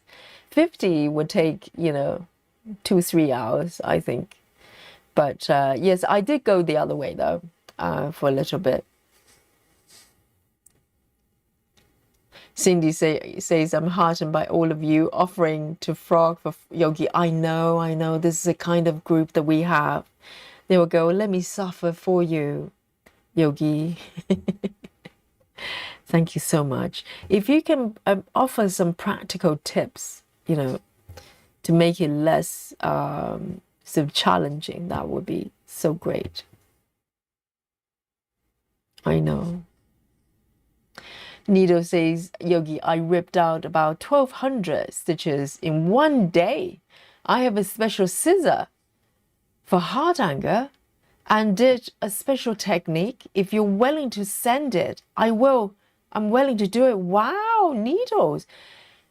What kind of special tools have you finally come across? Frogging machine that you can just roll over the stitches, everything just come off. Wow, I love to know what special tools. But hardanger is 22 counts, right? So it's a little bit more forgiving. A little bit more. Oh, guys, thank you so much for offering. You guys are soldiers and warriors. Yes, Barlow, you're right. To be so generous, you know, because this is not just like, hey, you know, I'll do a small thing for you. This is like offering so much of your time and effort as well. Oh, amazing. Nido says, I would give you that as a gift. Oh, since you love it so much and do so much for us. Needles. Needles. Oh, that is just, wow. That is so kind. That is so kind. I know. And do I have to do yoga for you in exchange? I'll just do extra handstands for you. Clara says the third time, Yogi, will be the charm. If it happens again, then you can give up. Is that the final chance? Clara. Third time is the final chance. I think if something as major as this happens again, it's probably a sign. Wow. Susan says, have you tried looking if there's a video on frogging high account? I have found not that many. Okay, I did look. There are videos on frogging, but not specifically on high accounts. A lot of them I have seen, they're probably, oh, I want to say 14, maybe 25 counts, maybe, but not a lot of frogging videos. I don't think people are that, not many people creating content about frogging, but no one is saying anything particular that I didn't know already. Only one lady, I remember, she was frogging, I can't remember what fabric count, maybe 25, okay? And she was using a face shaver for ladies, like some ladies have a little bit more hair on the face, so they're razors for ladies. Maybe they're a little bit smaller. I don't know what the difference between ladies' razors versus men's, but she was using that to comb the stitches out. But you know what? That video, the comments were turned off, and I suspect she probably got a lot of, not very nice feedback from people. Maybe she was told not to do it or something. So she turned the comments off. So I couldn't read the comments. So that was, that's about as far as we go. But not a lot of frogging videos, I'm afraid. Maybe some of you can create some. Maybe Suzanne can create some. Now she's on the roll. Where am I exactly? Really, I'm totally lost. Here, okay, and that one as well.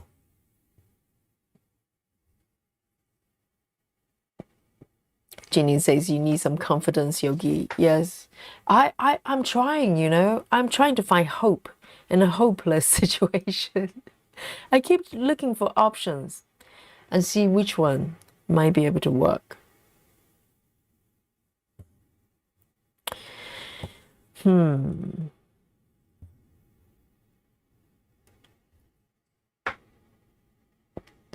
Cindy says, I like the idea of frogging a little bit at a time and keep stitching another area of the pattern. Yes, that was my thought as well.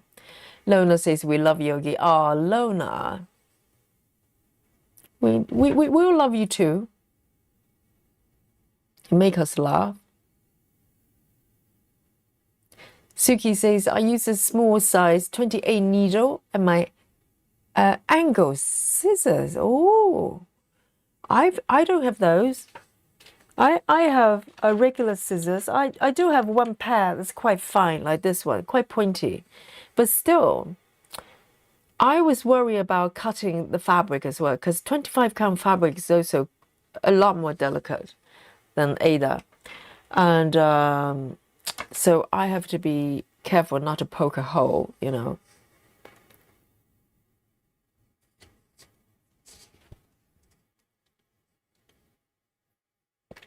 And Rachel says, mistake happens. It could happen on any piece, anytime. It doesn't mean you have to punish yourself by frogging when you know you don't want to do it. I know. Because I'm just thinking about all the work I put in, I put in a few thousand stitches, and also it's a restart. Because otherwise, I don't know. If this was my first start ever, then maybe I'm more willing to just give it up, like restart or something. It's the fact that I've already restarted it. Yes. So it's complicated. It's complicated. I will come to a conclusion. I think I just need to let it kind of sink in for a little bit. And thank you so much for those that offer to frog. Okay, I know you totally mean it, but at the same time, it's my cross to bear, my challenge to overcome, and I will try to find a way for this project. Thank you so much, guys.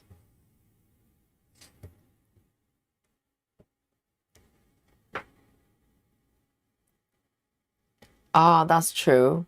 That's very true, Rachel. The frogging time is going to keep you from stitching other things. That is very true. And I already have very limited time as it is.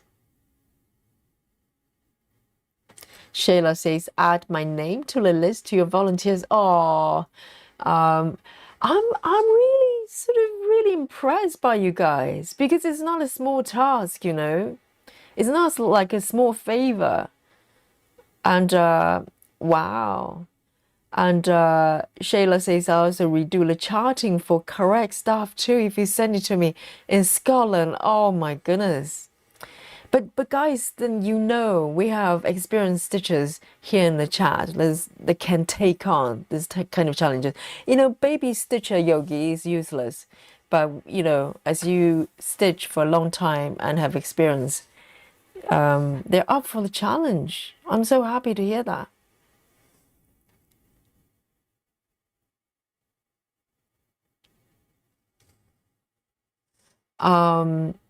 Crafty Tabby says snips, fine needles, seam ripper, and tweezers. Yes, I have used tweezers as well. Try to pull bits out, but it's so tight. And lint roller, yes. Oh right, Crafty knows what she's talking about. Yes. Maybe I just need to get, I don't know. If I'm going down the frogging route, you know, I'll probably need to introduce a few new tools.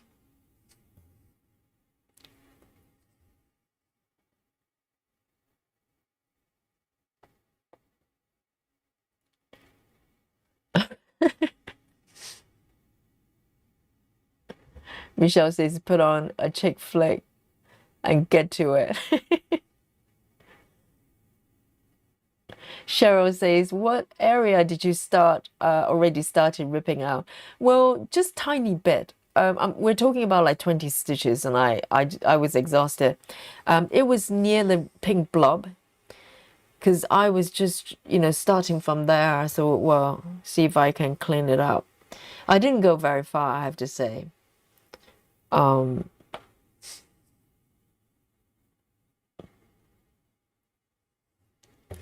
But and I thought if 20 stitches gonna, you know, take me out completely, imagine 2000.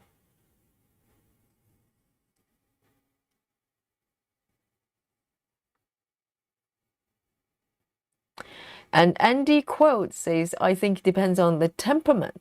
I'm really stubborn and will frog and remark my stitches. If I'm in a non-patience mood, then a restart.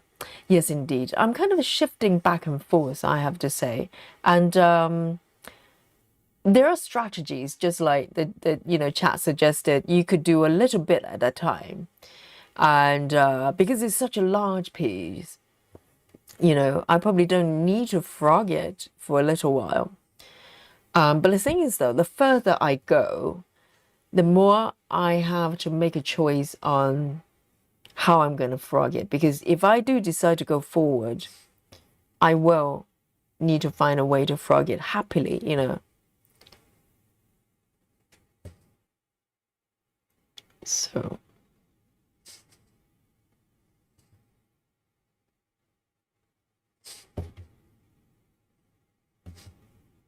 And it's just so strange that all the things happened to this project. The other project, you don't ever hear me saying, hey, you know, I just made a major mistake. You know, with traveling library, I'm also doing long distance cross country. I may be speaking too soon. I have not noticed any major mistakes yet, or any mistakes at all. But who knows? That piece, I'm also traveling really far as well. And I have not erased my chart for traveling library yet.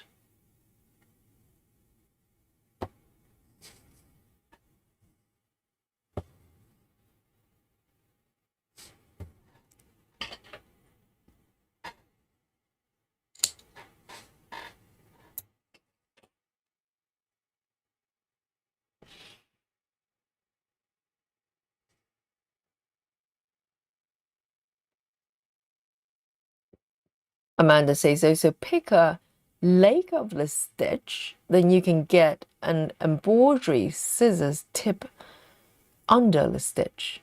Oh, do you mean like cut off one leg first? Is that what you mean?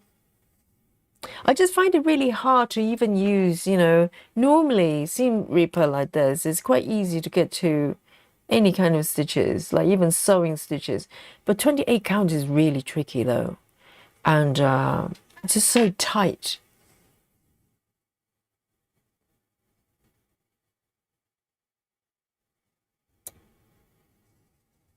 So let's say that's what us Astley stitches do. I know. I'm very impressed.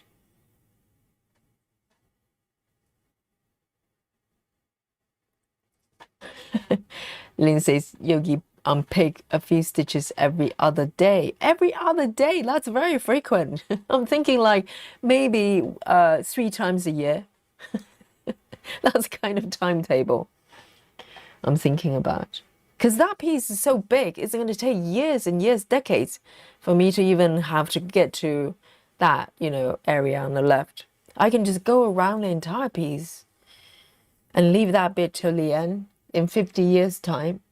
And I'm hoping there will be some sort of, AI-driven technology, frogging machine being invented. Okay, inventors, put your heads together. 355. Save Yogi from this trouble, from this pickle. 355.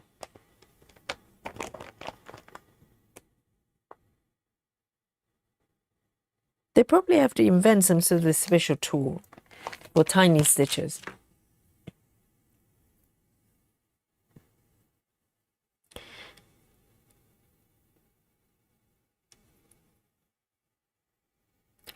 Oh, Michelle, that is so wise though. Michelle says, Yogi, sometimes you have to accept help when it's offered.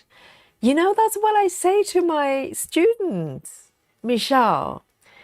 Because, when you practice yoga, and I came from the background of yoga practice that I almost borderline refuse to use props. Sometimes if you've been to yoga classes, they give you blocks, they give you straps, and stuff like that. Until I became a teacher, I literally refused to use blocks because in my mind, I felt like, the practice has to be supported by your own body. You're supposed to find a way to support yourself because the blocks can help you to balance and stuff like that. And since I became a teacher, I do 180 degree with that thinking, because I now can see some students, they want to go blockless, and I always try to guide them to actually allow the props to help them. And particularly within yoga, it's prop festivals. It's like everything. Your entire body is propped by bolsters, by blankets, by blocks everywhere. And I say to my student, Michelle, I say that because I don't want to tell off anyone. I'm in no position to lecture anyone. But sometimes I say to my yogis and go, I say to them, sometimes we need to learn, well, something along those lines. I just say in a way that I felt at that moment. But I would say something like, sometimes we need to learn how to accept support, even from props, because we are, always conditioned to be independent, to be strong, to just charge through whatever it is. But sometimes it takes strength to receive help. And I know, Michelle, you're talking about this, but that resonates with me. Yes, it's very true. It's very true. Yes. It's hard. It's much harder to accept help sometimes because, it's almost admitting to weakness, isn't it? But it takes courage to do, isn't it? Yes. I say that to my students a lot. And particularly women, I think, men, they just openly accept props sometimes. And I think women in a strange way, because maybe coming from the fact that we're being perceived as dependent traditionally. So we have more to prove, don't we? We want to prove that we are strong. We can do anything we want, equally. And sometimes we miss out opportunity of, learning through receiving assistance. And it's a lifelong lesson because it's much harder to be tough and just charge forward. It's much tougher to soften and to accept help.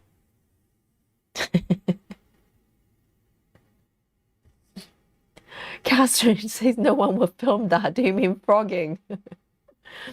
Oh, Lona. Yes, Lona says yogi's not hopeless. Kind of.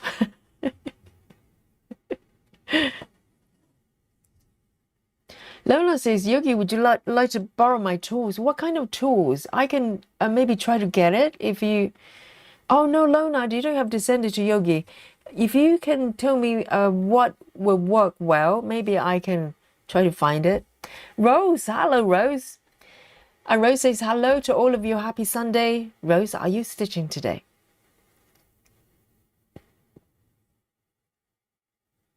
Oh, Cheryl says, I think you're referring to the seam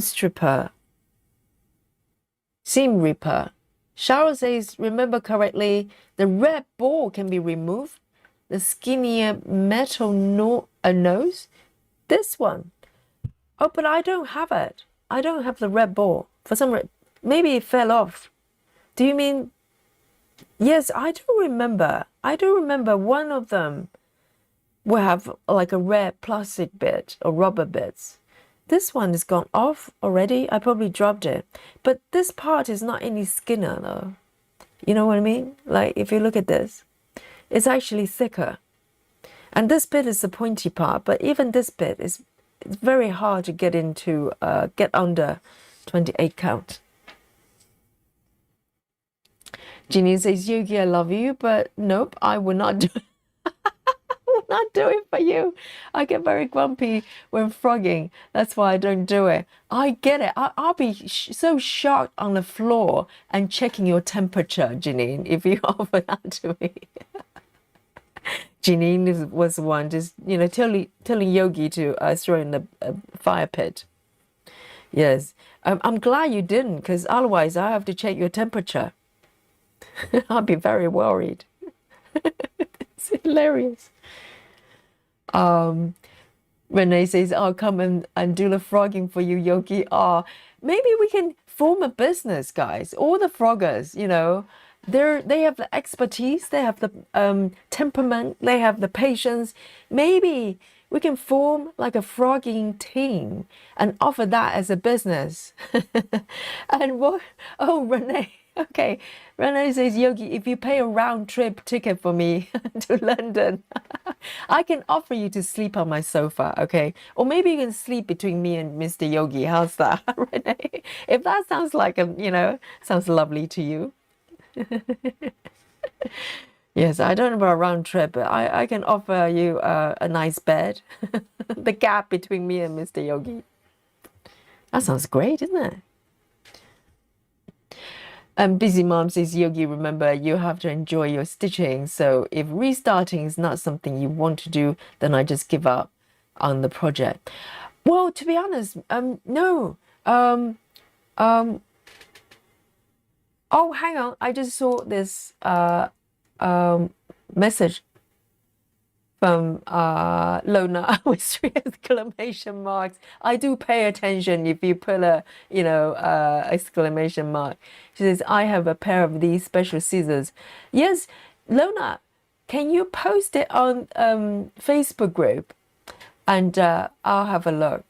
Yes, if I can find one near me, then I'll do that. Definitely, Lona.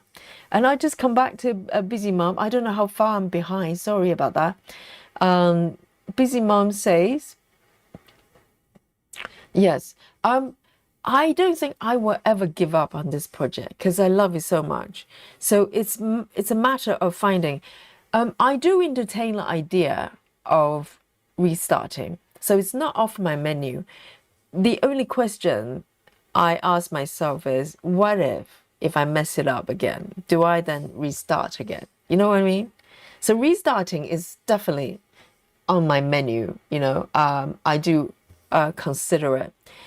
My question is should it be the go-to strategy for me? That's it.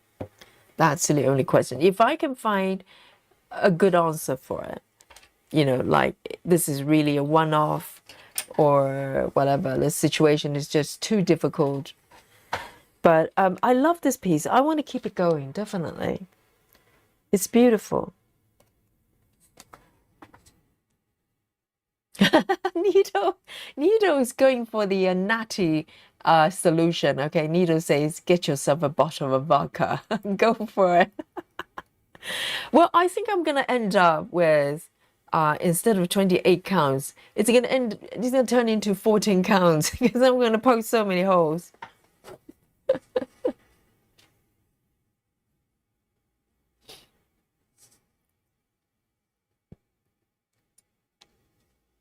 Yes, Lynn, thank you so much. I love you all too.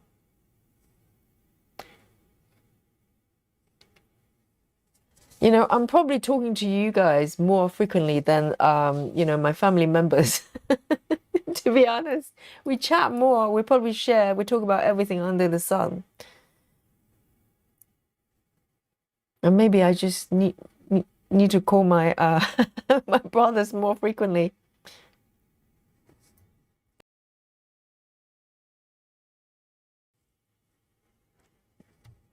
Clara says, frog 25 stitches a day. Oh, no chance, Clara. If I have to do it daily, I'll be so depressed. I probably need to allocate, I don't know, one day every season. Is that too few? Yes, no chance. I'm doing 25 every day. That's like nearly an hour of my time every day, Clara. I love this piece, but maybe not that much. And even 25 stitches a day. Clara, can you do the maths? How many days will I need to do 2,000 stitches? Oh dear. All right, let me pick the next one. And 310, guys, 310. 310. Oh, I can't believe it's 20 minutes past midnight. I tell you guys, every single day, I'm just shocked by how fast the time goes when I'm chatting with you. Passion for stamping. Hello. Yes, passion. We're talking about Gikarouge, the frogging debacle, okay?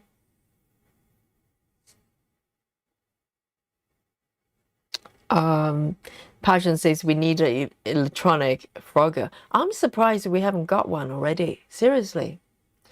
Considering everybody is so pained by frogging. So this one is going to be my last one, okay, guys? 310 finishing. Oh, yeah, but finishing strong, okay? I can't believe how fast the time has gone. I love you guys so much, seriously.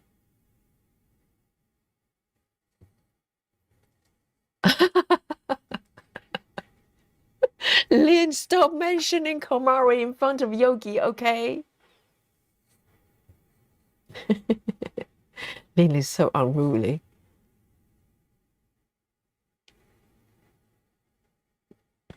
Clara, I know. It's easy to give advice, isn't it? And I need to listen to myself as well. I know. I'm learning. I'm learning. Am I even stitching the right spot? Oh, there's one stitch missing here already. It's okay. I'll come back to fix it.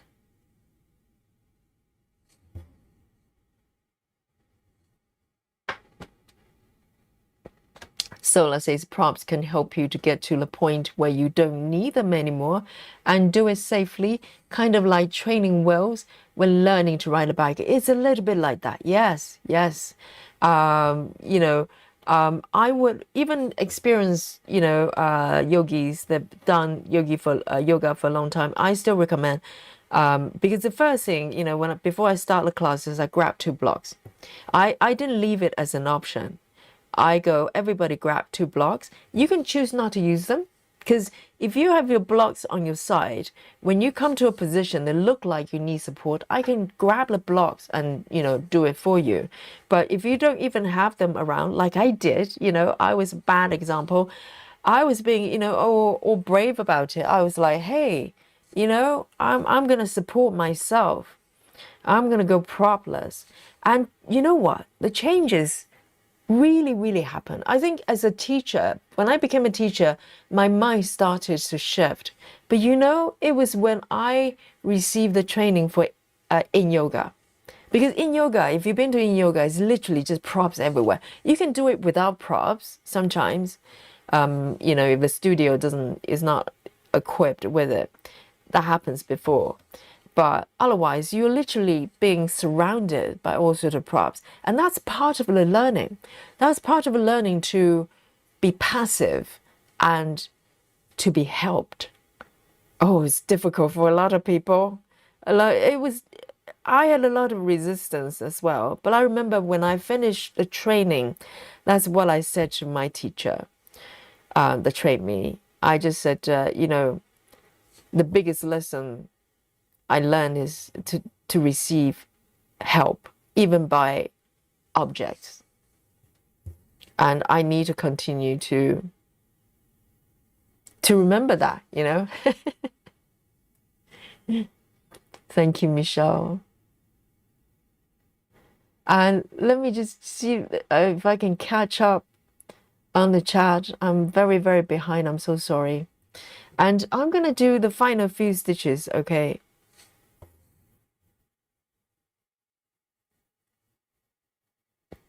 I know it's a lifelong lesson, isn't it? Because there's so many things that drilled into us. And, you know, as I said, particularly as women, we feel like we have so much to prove. And sometimes we can go overboard.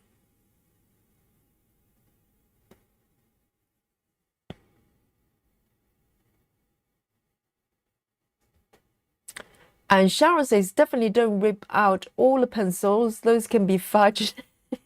Do you think they can be fudged? Quite a lot of fudging to do. Yes, I'll consider all options, okay? Oh, Lona says, Yogi, $9 or 2 different styles for 16. Oh, the tools you're mentioning. Did you post it on Facebook group? I'll definitely have a look. Yes, if I have sort of, you know, better tools to work with it, maybe there's a chance, you know. Thank you so much, Lona. And thank you for all your wisdoms, all the stitches. I cannot thank you enough. And let me do the last row here.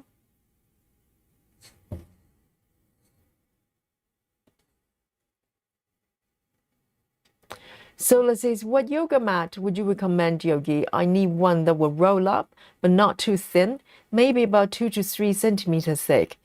My favorite, to be honest with you, so like if you're going to carry it, are you going to use it at home or are you going to carry to the studios, etc.? I used to carry one, Lululemon.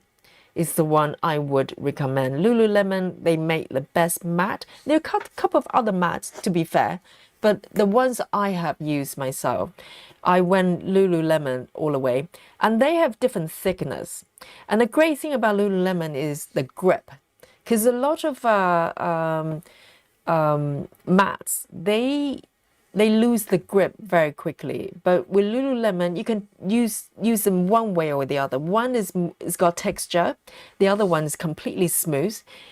I prefer the texture side, but a lot of people use the smooth side. So you can flip over, you know, so you have both sides to that you can use. So it doubles the life of the mat.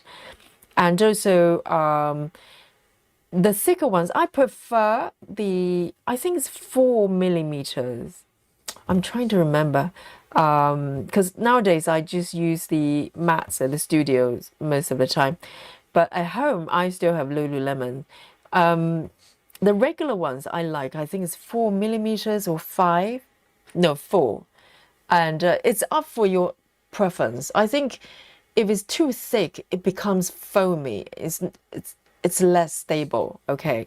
But if it's too thin, you don't have enough support. So it's up to you. I wouldn't go to super thin one, because if you don't need to carry around, you don't have to worry about the weight as much.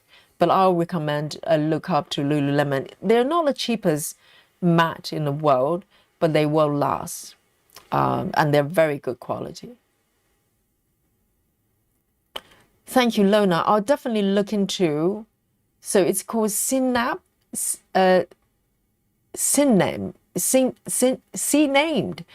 suture stitch scissors. It's okay. I'll look up. Thank you so much, Lona. Central Plain says, before you go, you talked me into trying parking. Really wonderful. It's an adventure, isn't it? Yes, parking is great fun. And there are different ways of parking as well. So you can kind of modify it to make it work for you. Oh, it's great fun. I think parking itself is a world of its own. And I love managing the threads, etc. Oh, that's my last stitch here. And Jojo says, Yogi, you don't have to apologize for getting behind in the chat. The chat is how we share and learn. I could just watch you stitch all day. Thank you for all you do. You give so selfishly. I'll modify for you, for us. Thank you so much, Jojo. Yes, I do feel bad lagging behind with the chat, but at the same time, I'm so grateful. The chat is so lively, but at the same time, I want to read every single one, because you have so much to offer. And sometimes, you know, we try to make each other laugh, don't we? We try to crack jokes and we poke fun at each other, and that's really, really fun. And I always feel like, oh, maybe I'm missing something. And wisdom as well. A lot of you offer and ask really good questions as well. So I wish I have some sort of reading machine that I can read faster. But I'm just so happy that the chat is so lively as well. You have so much to offer to each other as well, because a lot of specific comments to the other stitchers as well. So this is wonderful. And yes. Oh, LA Bird, come in hot. Say, Yogi, ask yourself, what would Komari do? Dun, dun, dun. Yes, why don't we ask Komari? That's easier. I don't want to, second guess what Komari doing. Not Konami. It's Komari, LA Bird. But I like the idea. LA Bird is telling Yogi to ask, what about Yomari? Can I ask Yomari? Yomari, I'm not sure Yomari's here today in house, but maybe I can ask Yomari. Thank you for your wisdom. And Renee says it would be very hard to read every single post. We sure have a lot of fun here. I know, day to day, I'll give you some insight, okay? Day to day, we have from 700 to 1,000 comments. Yeah, average. And yesterday we had about 2,000 comments. Maybe more. I'm trying to, definitely more yesterday. Yes. So, yes, I'm not a quick reader. Okay, guys. So if I ever skip any comments, I know, guys, you're not gonna, have issues with that. You know how it goes. But just to, let you know that I'm gutted if I miss your comments. Okay, but it's gonna happen, and you can read each other's comments. So they're not lost. They're not lost. So, guys, here we go. And I can't believe it's 12:30 already. I feel I've just started stitching. And this is what I've got today. So I'm extending to the right here. This is the end of the right side of this piece. Okay, so I have not really reached the other end, even though I started from the center, so it's not a full width, but I never reached like the end of a piece before, so I'm very excited. It's a new experience, and so this is what I've done today. Okay, 14 count, full cover of full cross, and 2 strands. Okay, and I'm stitching. Let me show you my app here. Okay, yesterday we played a little bit against my stitches, but today I don't think it's a Yomari situation. Okay, so I'm gonna just show you my stitch count here. Okay, so let me zoom out a little bit here. Here we go. So this is my completed area here. It doesn't look too bad, does it? It looks like a picture. They're not loose stitches, pages, page by page, and I've been stitching the bits on the right here. So guys, are you ready? Oh, Clara says 195. I would say quite close. I'm saying 170. How's that? I guess my own stitches. Let's have a look, okay? I'm going to count down to 3, 2, oops, stop moving, iPad, and 1. Go. Empty. Don't worry. Do not panic. Do not panic. I knew I didn't start a sprint. Let's look at the calendar. Okay, let's have a look. Go. So it's broken down. Oh, it's a little bit more than I thought. It's broken down between Sunday and Monday. Okay, so this is the calendar date we're talking about. So past midnight, I did 20 stitches, but prior to that, I did 197. So we're talking about over 200. Not too shabby, not too shabby. Yes, I was thinking maybe a little bit less because we're chatting a lot today. So a round of applause for Yogi, yay! Not quite Yomari situation, but Yomari has to stay home and rest sometimes, okay? So I'm very happy. So who can do the math? So we're talking about 218, something like that, 13. Something like that, right? 217. Yes, thank you, Clara. Someone can count, okay? And so round of applause for Yogi. I'm very happy, particularly now we're recovering from marathon from yesterday, right? So not bad at all. Nice and relaxing Sunday stitching. And I hope you're enjoying your session as well, guys. I love you. I really love you guys. And tomorrow, Monday, and so no stream. Okay, have a break from Yogi. We have playback that you can watch. Okay, replays, you can hit those. And for those of you, particularly if you missed our marathon session yesterday, go watch them. It's great fun. So I will see you on Tuesday, guys, and come back for another round of stitching. And from the sleepy London town, Yogi is going to sign out. And I wish you a beautiful rest of the day and happy stitching. And until we meet on Tuesday, take care of yourself. And I'll meet you on Facebook, right? And see you then. Thank you, Lona. I'll have a look. I'll have a look at your post. Bye-bye, everyone. Nighty-night. Bye-bye.